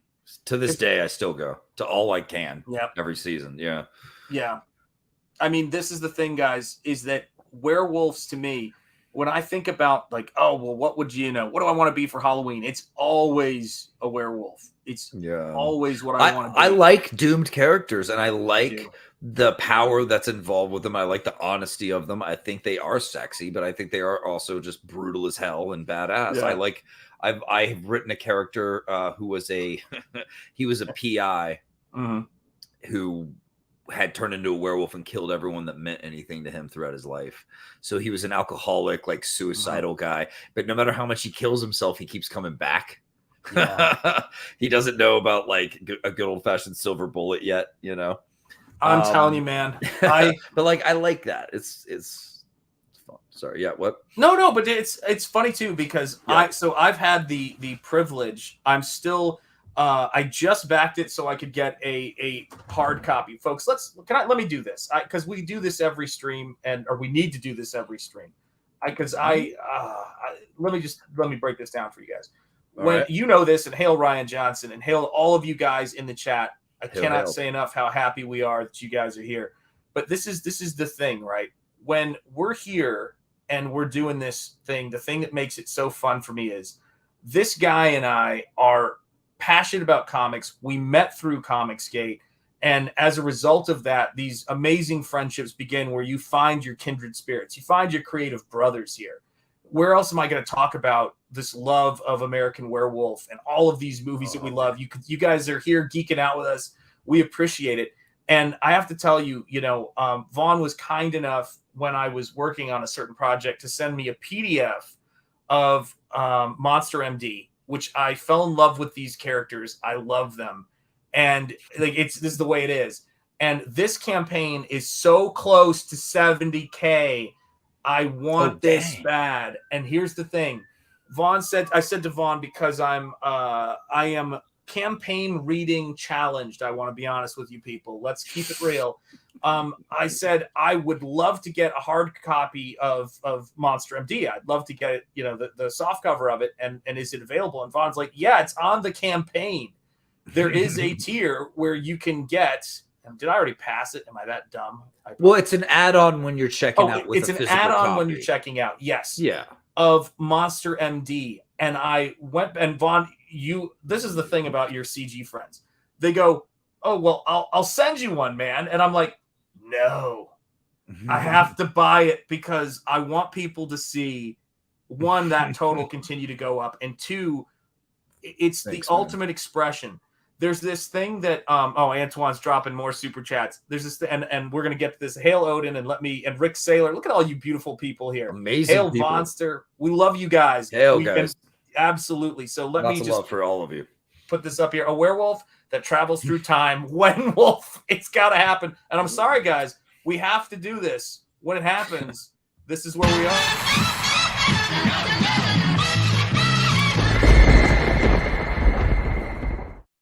And they were never heard from again.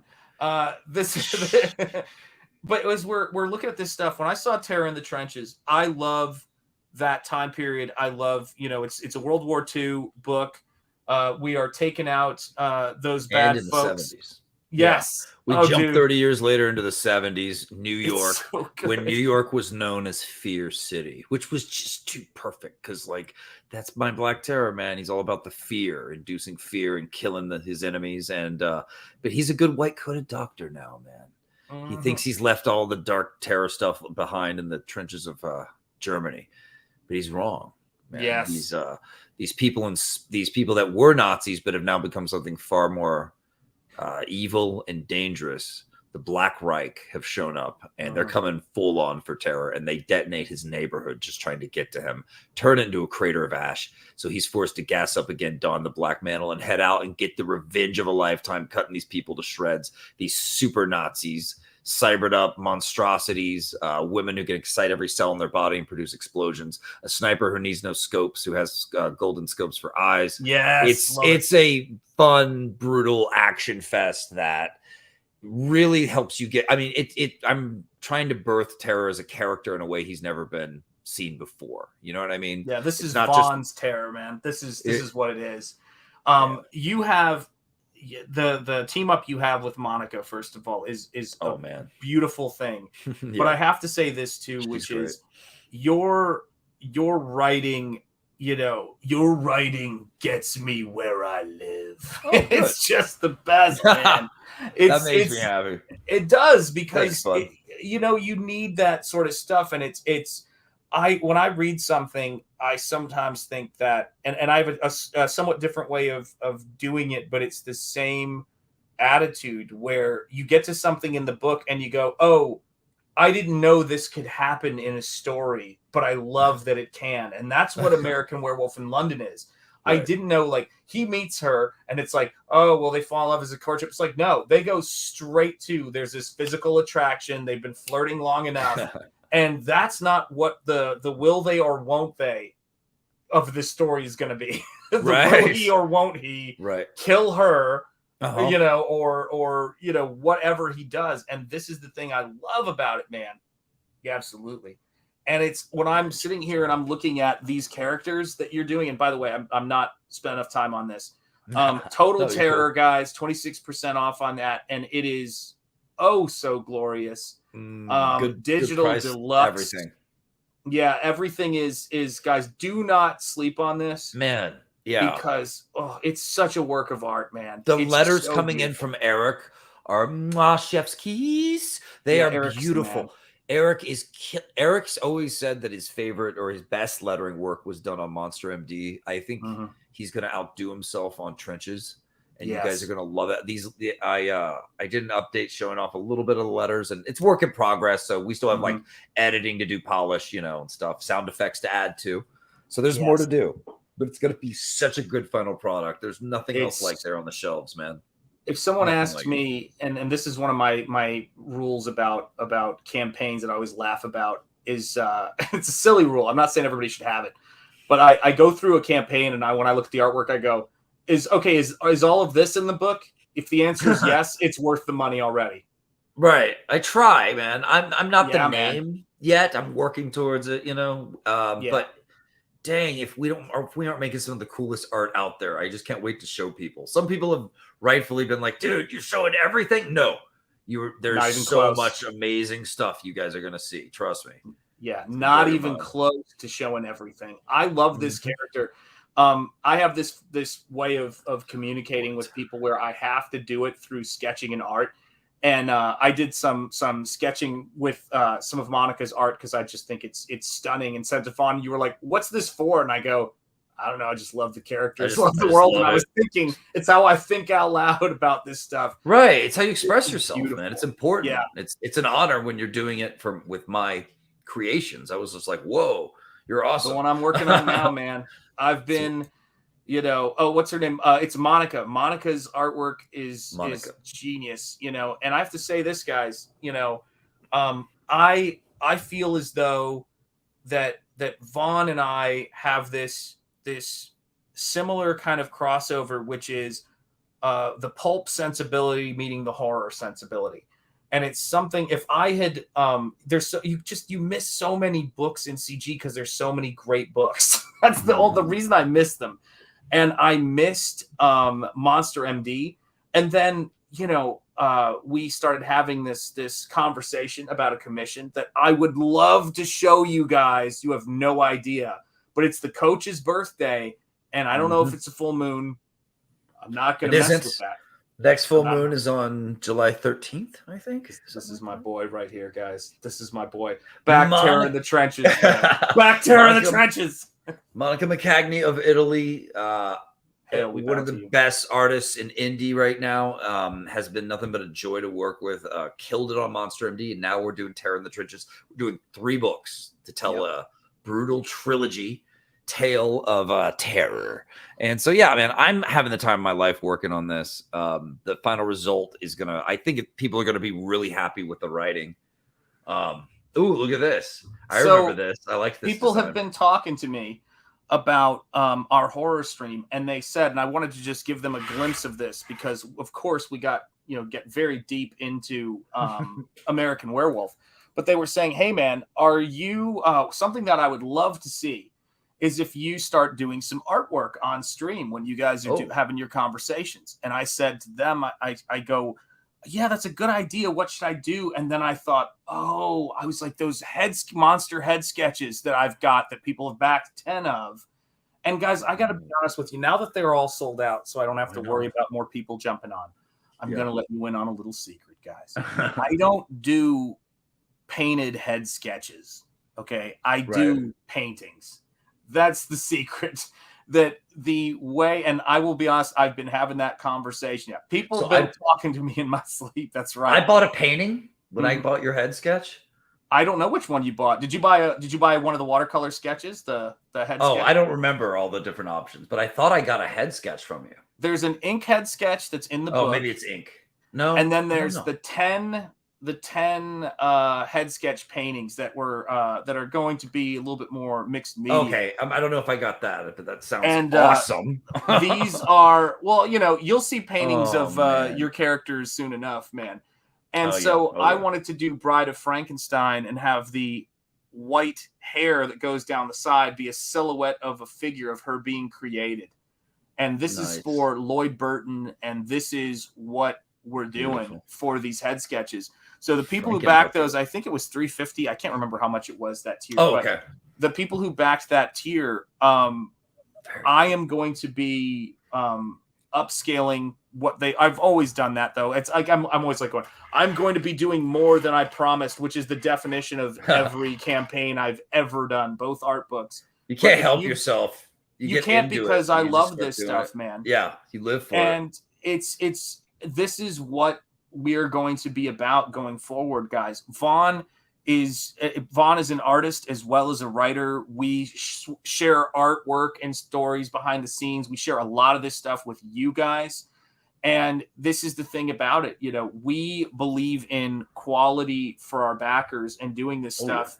And when I do this kind of stuff, and this is the thing, guys, these head sketches that people have backed at this level, and I'm going to be reaching out to the rest of you, but Lloyd Burton said to me in the chat, "Hey man, I backed it. Can you do this?" Under promise and over deliver. You're looking at two fellas here on screen who take that to heart, man.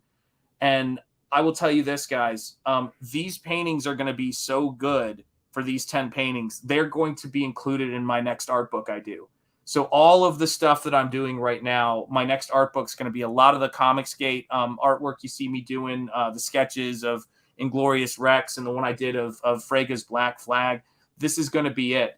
What's with this behind the scenes stuff? That's right. Because you guys back these books. Guys, Nosfero the Crypt Walker hit 26K because of you guys. It hit 25K. Oh, yeah, the only originals people are going to be able to get from Nosfero, since now that the head sketches are closed, are going to be... Where the heck is everything? I have way too much artwork, and I can't show... Oh, darn. I'm surrounded by gorgeous art.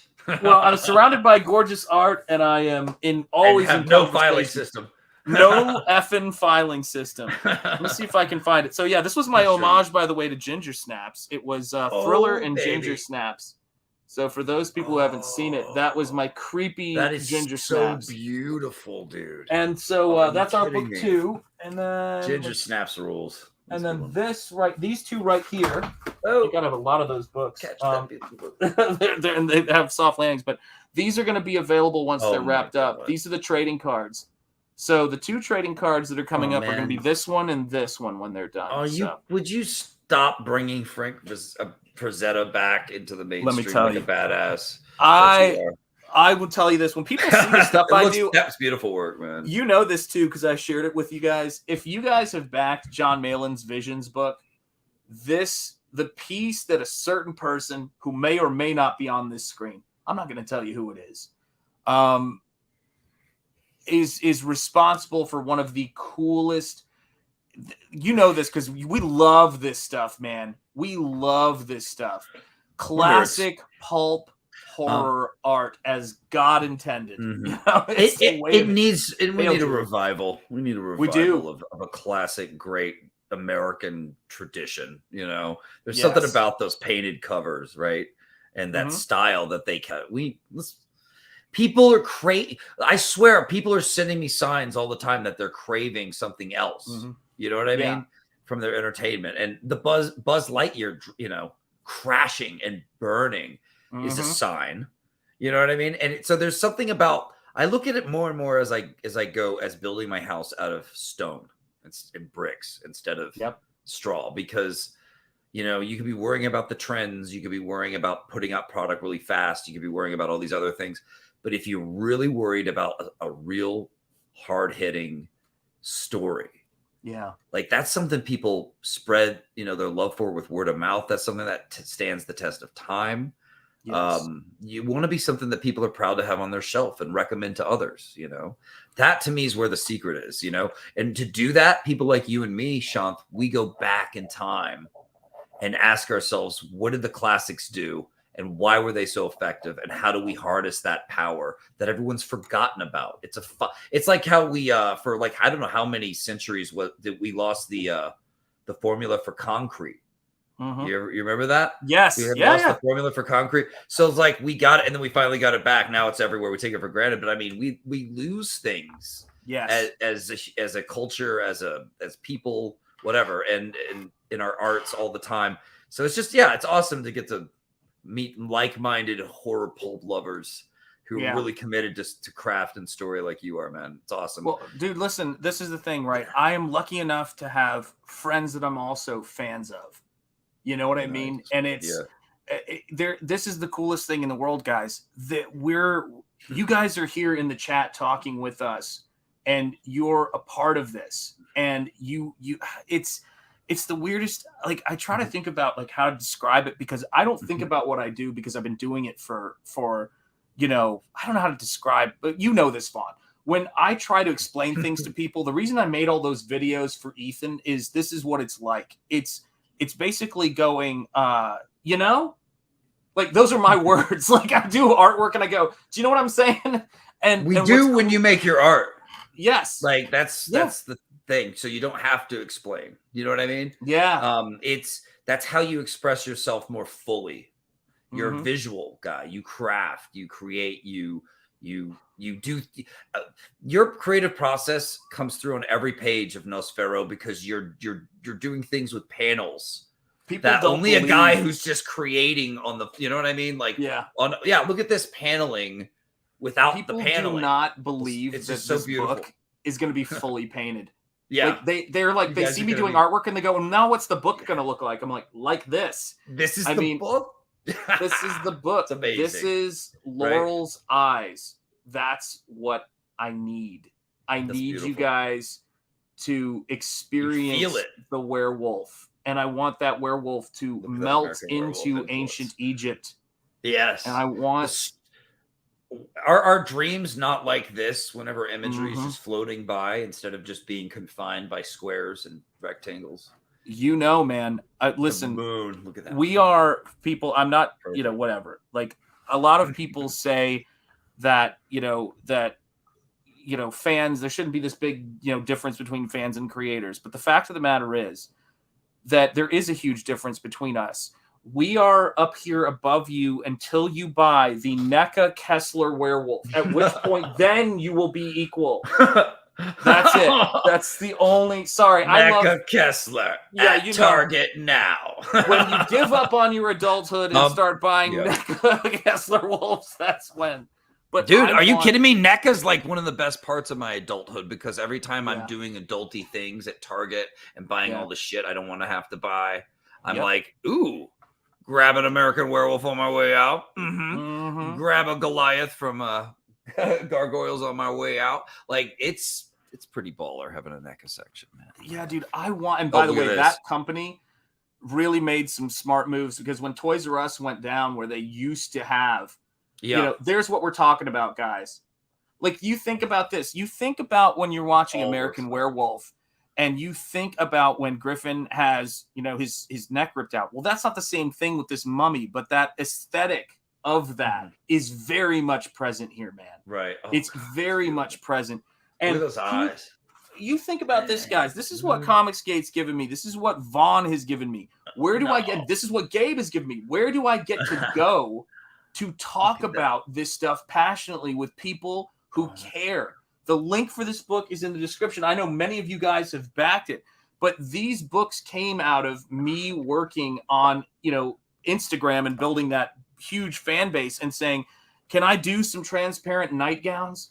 Can I show in Art Book 2 the you know, the behind the scenes close-ups that involve the before the diaphanous nightgown, and talking about, you know, kaiju and Godzilla and, you know, what is this one, Franken-Kong? Dude, you're like one of, I can't believe I didn't know your art before you came into CG, because this is just, it melts my mind. I just want to get lost in these art books of yours.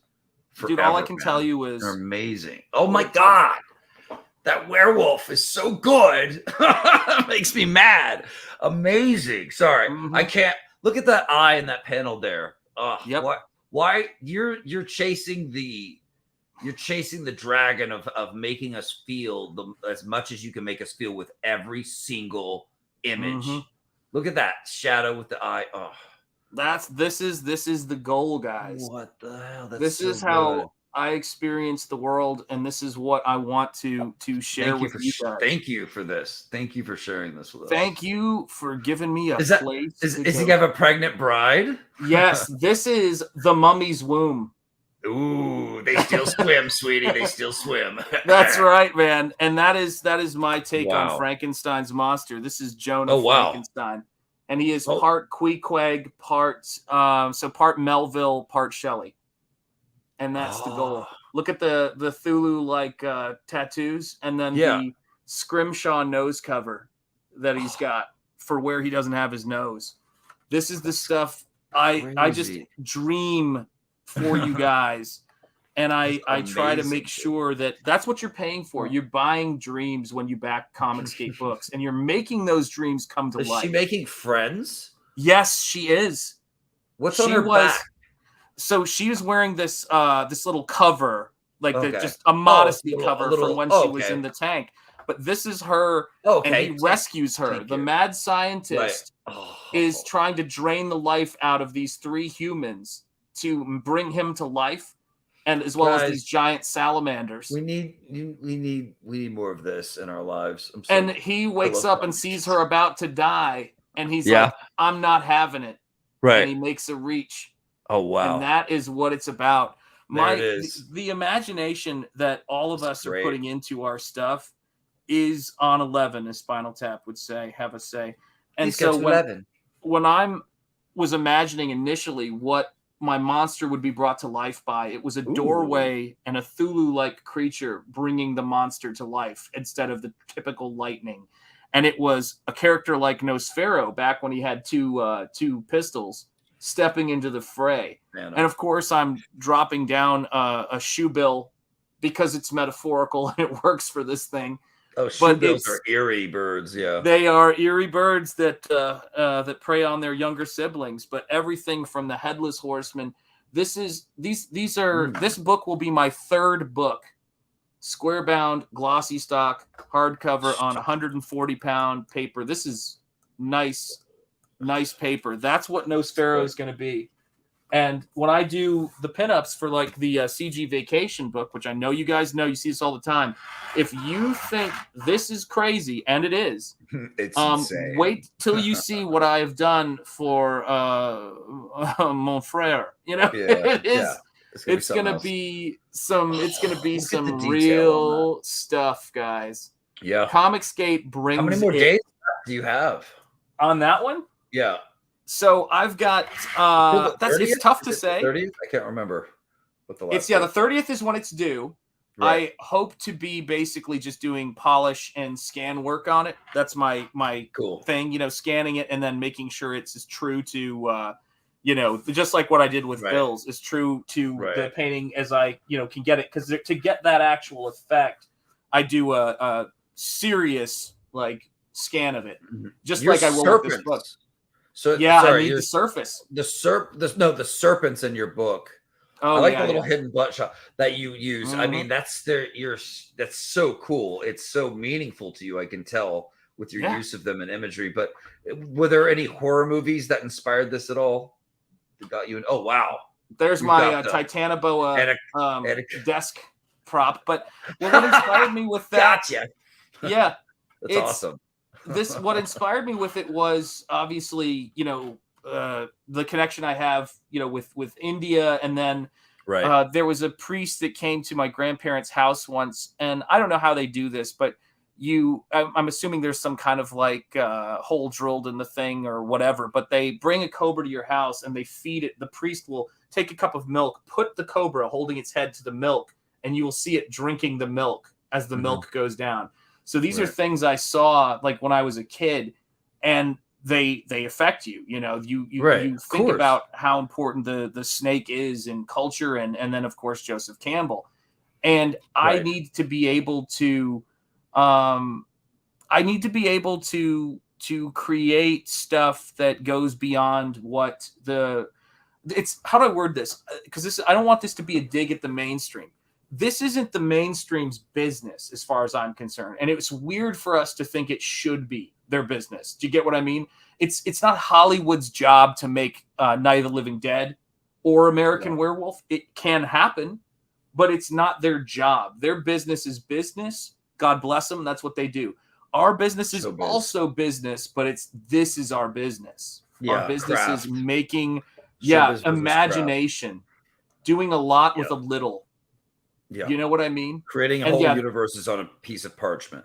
Hail, indeed. Do you know what I mean? And so I don't spend a lot of time expecting this. That's why I back so many Comicsgate books, guys. That's why, I've got Tiger Blue, which I just got. Love this book.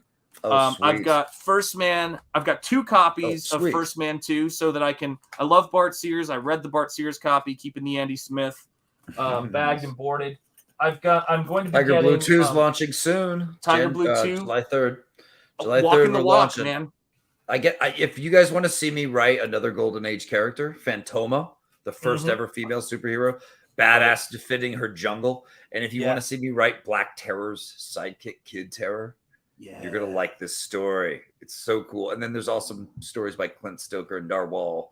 Of course, last but most legendary, Mike Barron contributing something like High Octane. So good stuff. Yeah, Mike Barron is the man. And guys, when you guys are involved in this stuff, the reason why I play, my regular painting streams, the reason why I play trailers for all of my brother's Comicsgate books, and the reason why I'm always putting it out there is because we are that thing you've been waiting for, where you don't have to we've been waiting for that we've been waiting for too, right? That is that you don't have to give your money to people who hate you. You can affect by backing these books. In our cases, Vaughn's ability to take care of those beloved, beautiful animals that he has living in his house that he's connected with. They've evolved together as these species.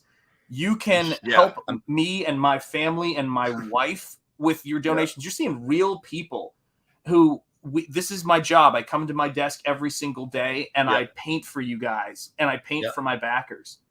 And man, you deserve the best. And I'll tell you something, when it's almost kind of painful in the most beautiful sense when someone like Vaughn says to me, "Hey man, you want me just to send you a copy of that book?" Well, I mean, now that I've paid for it, I would love to get it early before you fulfill terror because I want to flip through it. I'm not trying to, listen, I've got you cornered. But I mean, with me here is what I meant to say in brotherhood, fellowship, of course, and but if you could see the painting I'm doing right now for the Visions book, this is the thing. If there's no connection here between Vaughn and I, it's not that good. It's not as good as it is right now. You got to feel it to do it. And you know this because we talk about this all the time.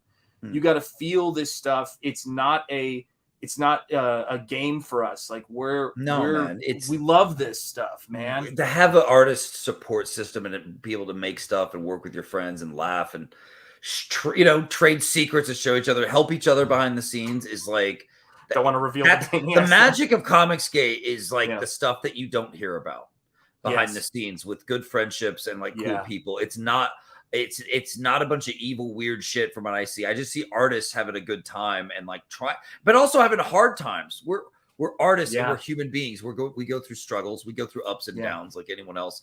But like having that's been amazing. Having you join us has been amazing, man. It's given us a shot in the arm that's necessary. Keeps us rolling. New people are joining all the time. It's just great. And just I'm really glad I met you too, man. It's something that it makes me feel good knowing creators like you are out there just crafting, carving, making fun stuff to make us happy. It's so crazy, man. I haven't done a video for Ethan in a long time, and I sent hell yeah, man, hell yes. I sent Ethan a video for his show, today, and I said, hey, just because I'm working on Nosfero and trying to grow my channel doesn't mean I don't miss doing this crazy stuff for you. And I sent him one. He laughed. He was like, right on. But I was in that sort of realm, and then right around the time I launched my book, Michael Bancroft had been following me on Instagram. He'd been following my art for a while, and he had no idea I was doing videos for Ethan. If you go back to that first stream, he's like shocked when he finds this out that I was doing Red Rooster fan art back in the day, right. You were kind of more lurking a bit back then. I hadn't, because, it's like I'm going back and forth. I got my kids going back and forth to my job teaching. But this is a crazy thing, right? When I met this corner of CG, right, which is what you're encouraged to do, is to find all the cool people that you can meet. I was like, holy cow, all these people are into the very specific stuff I love, this specific corner of comics. And that's what the chat is, man. You know what I mean? The chat comes in here and they're like, you love this stuff? Like whether it's Dan Plagle, and Goblin Girl and him talking about Tim Vigil and Teenage Mutant Ninja Turtles. And it's Matt Fowler talking about Tiger Blue, man. And this is the stuff we live for. Stephen Rockwood. And I got to highlight Stephen Rockwood for a second, man. Stephen Rockwood, who him and I feel like on this channel go back so far. His beautiful pen and ink work, which you can see right there in his profile image, and loves illustration, is a huge supporter. Always dropping links, man. Always dropping links for people here, and I just love that, man. Sumo Thori, John, Matt Bauer. It's great to see all you guys. Maromi, thank you for being here all the time and supporting what we do. And hit that like. We got 35 people here live because we're good numbers. Thank you guys for coming. Yeah. Oh man, I love how much horror and pop culture are just still like crossing over more than ever. Stranger Things essentially is more horror than ever this new season, and people love it, right? Yes. Like all these things give me hope for the guys like us are kind of in the dark shadows, telling the darker tales that aren't necessarily for everyone, but they kind of are. Because in the end, they have that spirit and that human side, I think, that we can all relate to. That's part of what good story is, or at least what we go for, right? But I just love that, man. I feel like there's this resurgence of horror on the horizon, and yet, like, we're horror people that love it, but we want to adhere to the classics, or like at least like follow in the same spirit. And that's why American Werewolf in London was important for creators like us, man. It gave us a creative spirit. Yeah. That like a maverick, a kind of a punk, kind of a like we're gonna do it our way that's never been done before. And I'm sure all the producers are shitting their pants scared of this, but we're just a bunch of kids who are gonna push through and make this look real, make the best werewolf horror movie we can, and make something different and not be ashamed or scared of it. That's the type of I guess you could say it's the type of ingenuity or the type of maverick attitude that makes Comicsgate so awesome. We're pushing envelopes. We're inspired by these other greats, these other giants that we're standing upon. And definitely, I could tell you loved all the same stuff right away. If life had gone different for you and me, Shanth, we would both be makeup artists in horror movies. Absolutely right, man. You bet. And this is the thing too. It's people ask where the great pop culture comes from. It's these little indie, silly creators who dare to make something like American Werewolf, who Ninja gets Turtles. seen, or Ninja Turtles, who gets seen by Michael Jackson and then make the music video Thriller that changes pop culture as we know it. And when you look at stuff like that, who was one of the storyboard artists on Thriller? That would be Dave Stevens, creator of The Rocketeer. All of these people were there, man. And you guys you're seeing us before all this stuff is known by everybody. You're getting the first editions of these books. It's exciting times. You guys have the taste because you're there before everyone. I just always find that so awesome. Like you are finding the cool, rare, off the beaten path stuff, and the artists that are really going to appreciate you and not treat you like a weird, someone to hate on Twitter. Yes. Man, it's crazy. Yeah, crazy it times. Doesn't make any sense. Yeah, I love that about a horror because of the low budget constraints they're pushing, because they want to make bigger than life things, and they aren't taking no for an answer, and they don't have a producer breathing down their neck going, no, you can't do that, no, they're just kids in the woods with a video camera making it happen. We're just guys making comics, same type of spirit. But I think it's going to be interesting to see what direction horror goes. It's always changing. It's always reinventing itself. But I have this stark feeling like going back to the classics is where we need to be going. Well, you're doing it, man, with your stuff. I mean, trying. If I don't get great artwork around me, the stuff that puts the fuel in my tank, right on, right? Mm-hmm. It's the stuff that puts the fuel in my tank is other artists' amazing creativity. It's amazing. Like Antoine, this is the thing I got to say about Antoine Dennison. All right. Antoine's in the chat and he goes, here's my question. If he didn't attack Jack, how come he's seeing Jack? Never would have thought of that before. Yeah. And it deepens my the mystery. The mystery. I think about it. It's cool. Yeah. That's the stuff that makes it great. That's the stuff that makes what we do what it is all of you guys coming in here, because this is the thing. I remember someone was talking about that. The thing that is the hardest thing to replace once you lose it in terms of what drives the most sophisticated artwork is a sophisticated and passionate audience. Once you lose the Star Trek fans who know everything about Star Trek, the horror fans who know about the history of the genre, once you lose all of those people, the fans of all of these great pop culture works, that's the great tragedy. Do you know what I mean? Well, yeah, because your work the torch isn't being carried anymore. It's true. That's what always freaks me out about the new Star Wars, because it just feels like it's not the same Star Wars to me. It's not carrying the same torch. If it were, I'd be watching it and having fun. Exactly. But I'm not. They're carrying a different torch for a different cause, a different energy, a different whatever you want to call it, ideology. But so it's really interesting that it could be as simple as that, just not starting off with the right goals, focus, I guess. Mm-hmm. Yeah. I mean, where are the interesting conversations that inspire the great artwork that's had at the conventions and everywhere else? Hey, what's up, Art? Great to see you, brother. I hope you're doing well, my friend. Art, the man. The man. Beautiful, beautiful sneak peek today, by the way. Gorgeous. What a stunner. Oh, did I miss some more black and white? That's in the CG Comicsgate Live Green Room. I can't wait to see the final version of the book I wrote for him too, because that's going to be so cool. People are going to dig that. Yeah, Art's the best, man. This is amazing. The thing. Seriously, and this is the thing too.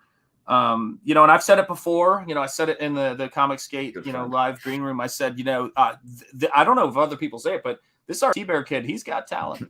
I think he's going to go places. I could see him. And we love this stuff, guys. And I will say that you don't get to have after the stream last night, Gabe and I started talking about Warhammer 40K miniatures and painting those, and I was thinking about oh my gosh, the conversations, the camaraderie, the support. Yeah. Did you watch Face Off? Did you watch every? Yes, of course, dude. Of course. Man.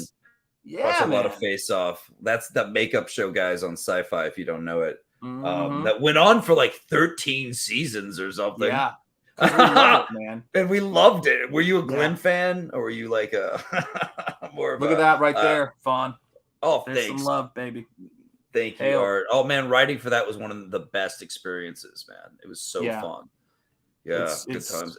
Yeah, a living legend. That's But yeah, what we're doing. that show is great. It made me want to do makeup so bad. And check it out if you have it. It's got Glenn and with his eyeliner and stuff.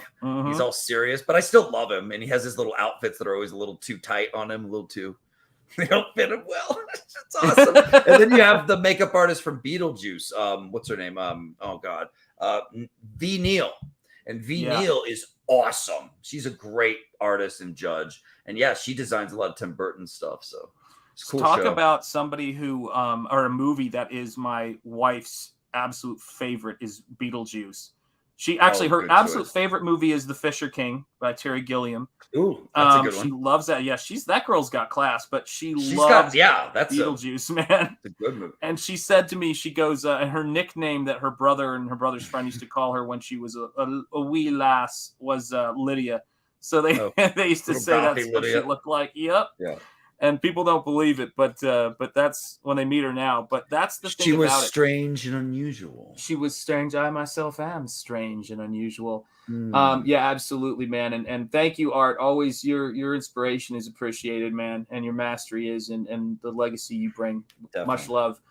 It's guys like us that should have picked up the torch, but our humility compelled us to wait for more qualified voices. Consequently, the posers with plenty of ego stepped into that void. So here we are. We are stepping back in, and they can't step to us.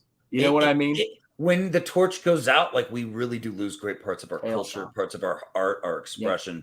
I want to tell you something that freaked me out when I started film school in 2007. They told me all our films go to the festivals at this school because they look great. The cinematography school's churning out awesome cinematographers. And then they go, guess how many of our films win awards? 0. We win 0 awards because there's no good stories.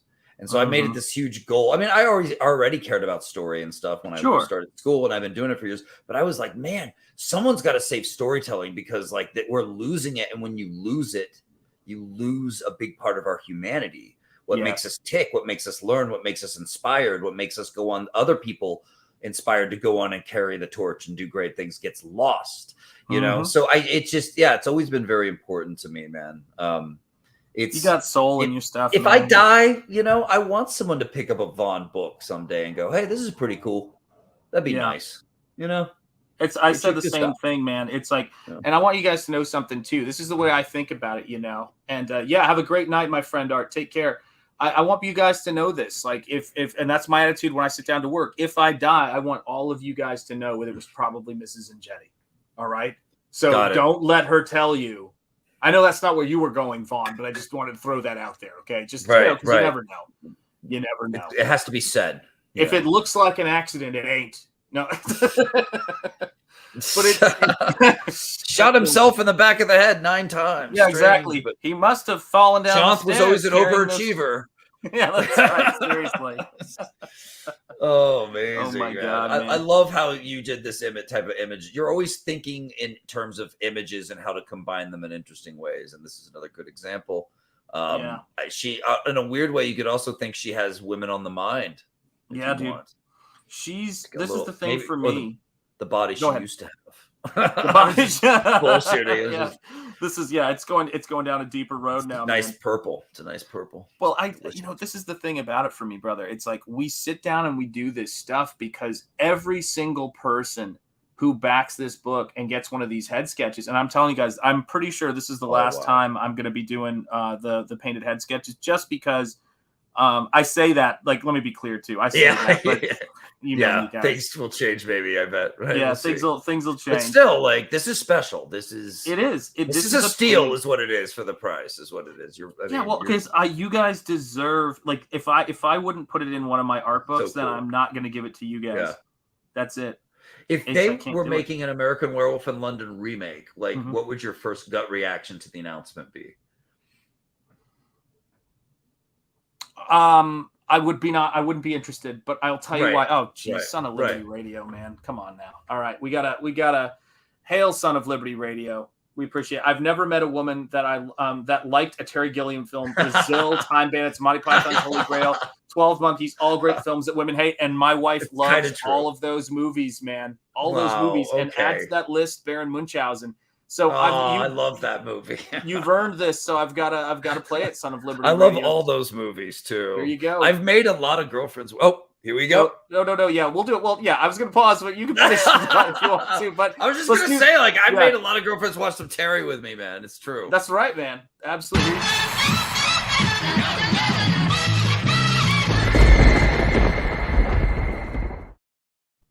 There you go, man. It's amazing. Thank you so much. Yeah, I love that stuff. You know, it's and these paintings, right? When we're doing them, it's you look at, and I look at the perks all the time. Even when after I back a campaign, there's always that period of meditation where I return to the campaign and I go, oh my gosh, you know, should I back at this level? So I've backed Terror twice because I backed the book, and then I was like, I want the other book. Yeah, because that's how we are, man. We just really care about this stuff, man. Well, hey, what's up, Andrew Wilson? The more I look at it, the better it looks. And I saw how cheap your like some head sketch or some type of sketch was, and I grabbed it. Yeah, that one's too good. Don't worry, I'll make sure you get yourself something beautiful. Oh, I'm not worried, dude. Yeah, are you kidding me? That's how it's gotta be. No way. No chance. Yeah, I love how into it you get, though, man. It's cool. You're in your own little safe world for a while, just like getting to do whatever the hell you want and make things beautiful. Get lost in the lines and the light. The thing that shocked me the most about Comicsgate in this period that we're in right now, in terms of artistically, is that there are people that understand. It has some rolling shutter. Yeah, that's the thing about it that drives me nuts. Is it's what it is. The reason why it's having that trouble is because of the pure white page. It doesn't know what to do until it gets something with more middle tones in it. So I put this here, no problem. But when I get that blank white page, it's trying to figure out where to focus. Right. And so I always have to go and like knock out a lot of it during this early stage. But when I'm working on this thing, the stuff for me is can I get you guys who are backing these books and who are supporting what we do here? Can I give you something artistically that is a legit work of art? Because as we often say, I'm sure it's the bulb too being set. It's a Razor Kaio, I think is the one it is. And I'll show you how we can lose some of that, because this is coming down the pike anyway. But I always think you have such, a small amount of artwork in you, in terms of like, you can measure how many Gil Elfgren pinups were done. You can measure how many Frazettas were done.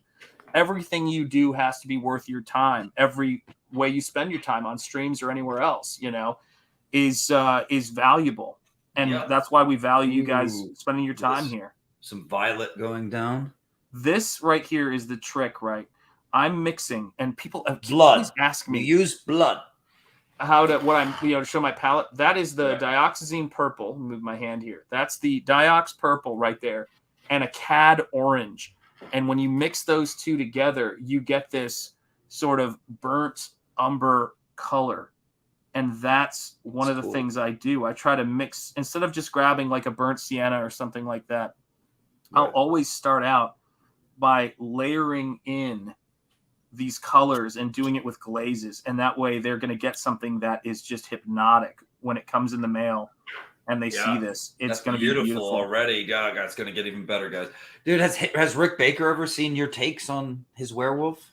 No, he has not, but I have left on Instagram many a comment saying, because this is an awful thing to say, but I always think while folks are alive, don't miss an opportunity to say to them, thank you, God bless you for being here. You're awesome. While they're actually here. Yes, I feel the same way. And I never miss a moment to ever do that with my heroes. Just do it. Just say, hey, Were there any heroes you wished you'd said that to, you didn't really get to? Absolutely. I wish I could have gone back after the first time I met him, which was just complete, I adore you, kind of whatever, which was Dave Stevens. I wish I could have gone back and told him that I became an art, because Dave Stevens always regretted not going to art school. It was a big thing for him. For some reason, it just, he felt like he missed out, and that's so tough, right? No, I know, right? And I wanted to go back there and say, I teach at what some people consider to be the Harvard of art schools, and the best thing that happened to me while I was there attending was finding The Rocketeer, and I want you to know that you were the best part of art school. Oh, that's awesome. And I wish I could have told him that, man. It just eats at me. Yeah. And God bless you, Dave, and thank you for all of the inspiration. Thank you, Dave. Thank you for great dude. I mean, changing everything for a lot of us. Yeah. Where would I be without these people? And part of Rocketeer was going back to the classics, wasn't it? Going back. Yes, it was, man. He was the old soul, right? The guy who was into this stuff. That it was so bizarre that he was into it. Yeah, it's crazy. It's crazy until it isn't. Until you're making millions of dollars off of it, is the way I look at it. Right. Like, people my whole life have been like, "Man, your stories are too cheesy." No, that's not what would happen. Oh, that's ridiculous. It's like, the more I do that in comics, the more people love it. The more people call me crazy. But I don't know. I there's this part of me now that just kind of laughs. I used to be really worried about that. I just laugh at it, and I'm like, man, that these stories are way too, like, the moment I got to do something my way, it was a hit with Monster MD. So this is easy. Shanth, you're such a good artist. What inspired you to go into teaching initially? The thing that matters the most to me, same thing that made me want to go into being a father, which is simple. Helping people. It's everything to me. So yeah. When you are young and somebody opens a door for you, or if you're young and that adult you needed does not present themselves and you have to kind of figure it out on your own, it doesn't matter. You recognize how much, how valuable that is. And I thought to myself, I will have the chance to help people. And I was in it until I felt like the philosophy of education was more a detriment than it was something helpful, which is to say teaching people to be divided, which is not my, it's too alien to me. I grew up with, my heroes were, people like the Mahatma and Martin Luther King Jr. And that's what mattered to me, and honestly, one of the Mahatma's heroes, of course, and people inspired him, was Jesus, and the idea of the nonviolence approach, which is something that was something he picked up when he was studying law school at law school in England. A lot of this stuff is stuff he was exposed to that helped him to change the approach to things. So the idea of we are never going to be able to understand each other. Are you telling me that my wife and I don't understand each other because we're not from the same tribe? How is that taught in a school in America? It's really simple. I almost became a teacher. I almost became a teacher, Shanth. I started my certificate. I wanted to teach kids how to tell good stories. Sure. So the next generation who've never been like us and hung out together with different people. That's why. By the way, hail metal movies and brewskis. You're absolutely right. Hell yeah to that. If RISD is the Harvard of art schools, I went to the Redneck Party School of Art School SCAD. Let me tell you something. Fear not. The difference is not what they'd have you believe. But I will say this, guys, is that this is the biggest thing for me. I remember the people who spoke to me and inspired me the most with my art and who were the kindest and uplifting, generally speaking, were the artists, a handful of artists I met at comic conventions who took the time to look at your portfolio. Dave Stevens did that for me. He was so kind. John Byrne did that for me, and he was ridiculously nice to me. People think I'm crazy when I tell that story. And of course, my mentor, who I don't want to bring any more bullshit to his door than by bringing his name up. But this is the thing, guys. Those are the people who inspired me. So, when I'm doing this, Antoine knows he's gotten on me, and I've even got some plans in the works. But he's like, you need to have even more of a teaching component to this channel, so that if that's something people would love it. Yeah, I mean, it's like you guys are seeing it. This is for for Lloyd Burton. This has got to be beautiful for Lloyd. It's gonna be gorgeous. It could be like Elvira meets Bob Ross. Hell yeah, man. You know? Oh God, I love all that stuff, dude. You and I are so on the same wavelength. Have you ever been to Monster Palooza? No. We need to go. Yes. I've never been, and I want to go desperately. Yeah, it always looks great, and I just it feel looks like so cool. Yeah, that would be awesome. I mean, this is going to be where we go, you know. And so, guys, here's the thing. We have been going for 2 hours and 18 minutes. Oh, wow. My God. So we're going to wrap up. Please hit that like button, guys. Thank you for all of the super chats. If I missed any, please let me know in the chat. And we will get together at Monster Palooza, as God is my witness. That will happen because you guys are adding things to my bucket list. Okay, you guys with your inspiration. Let's see if I can give you guys a little bit of it. Now it's a rolling shutter problem. But you guys have been adding a lot to my bucket list with all of your support and all of your inspiration. And I just want to make sure that I stay. Yeah, you're my inspiration. And you guys have been great. And I thank you for it was last week. I've been watching videos on it. It's great. I put deodorant as past master. Dan, God bless you people. Yeah, I would put it on. I know what you mean. John's watercolor work inspires me. Oh, hell. I appreciate that. Oh, there you go. And I will tell you this, guys. We're going to keep doing the best stuff that we can do. Thank you. Thank you, Antoine, the man. Appreciate you, Professor.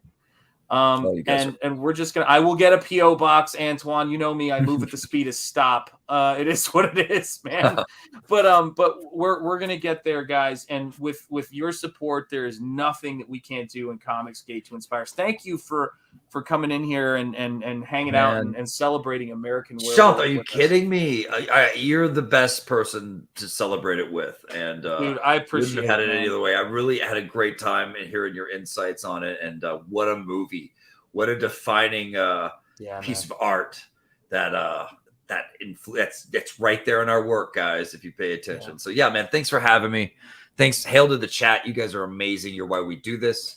And yeah, man, I'm looking forward to the next episode.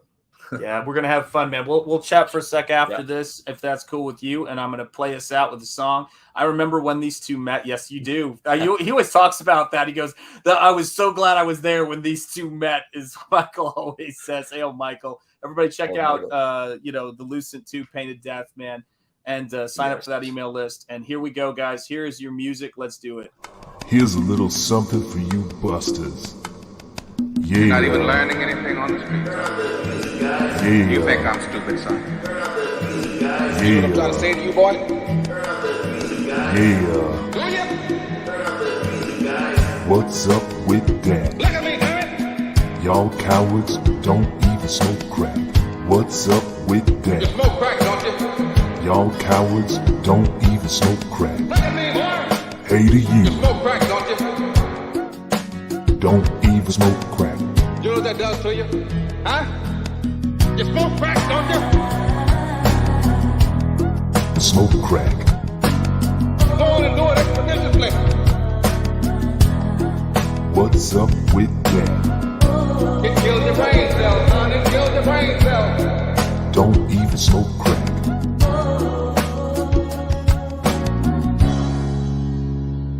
No guts, huh?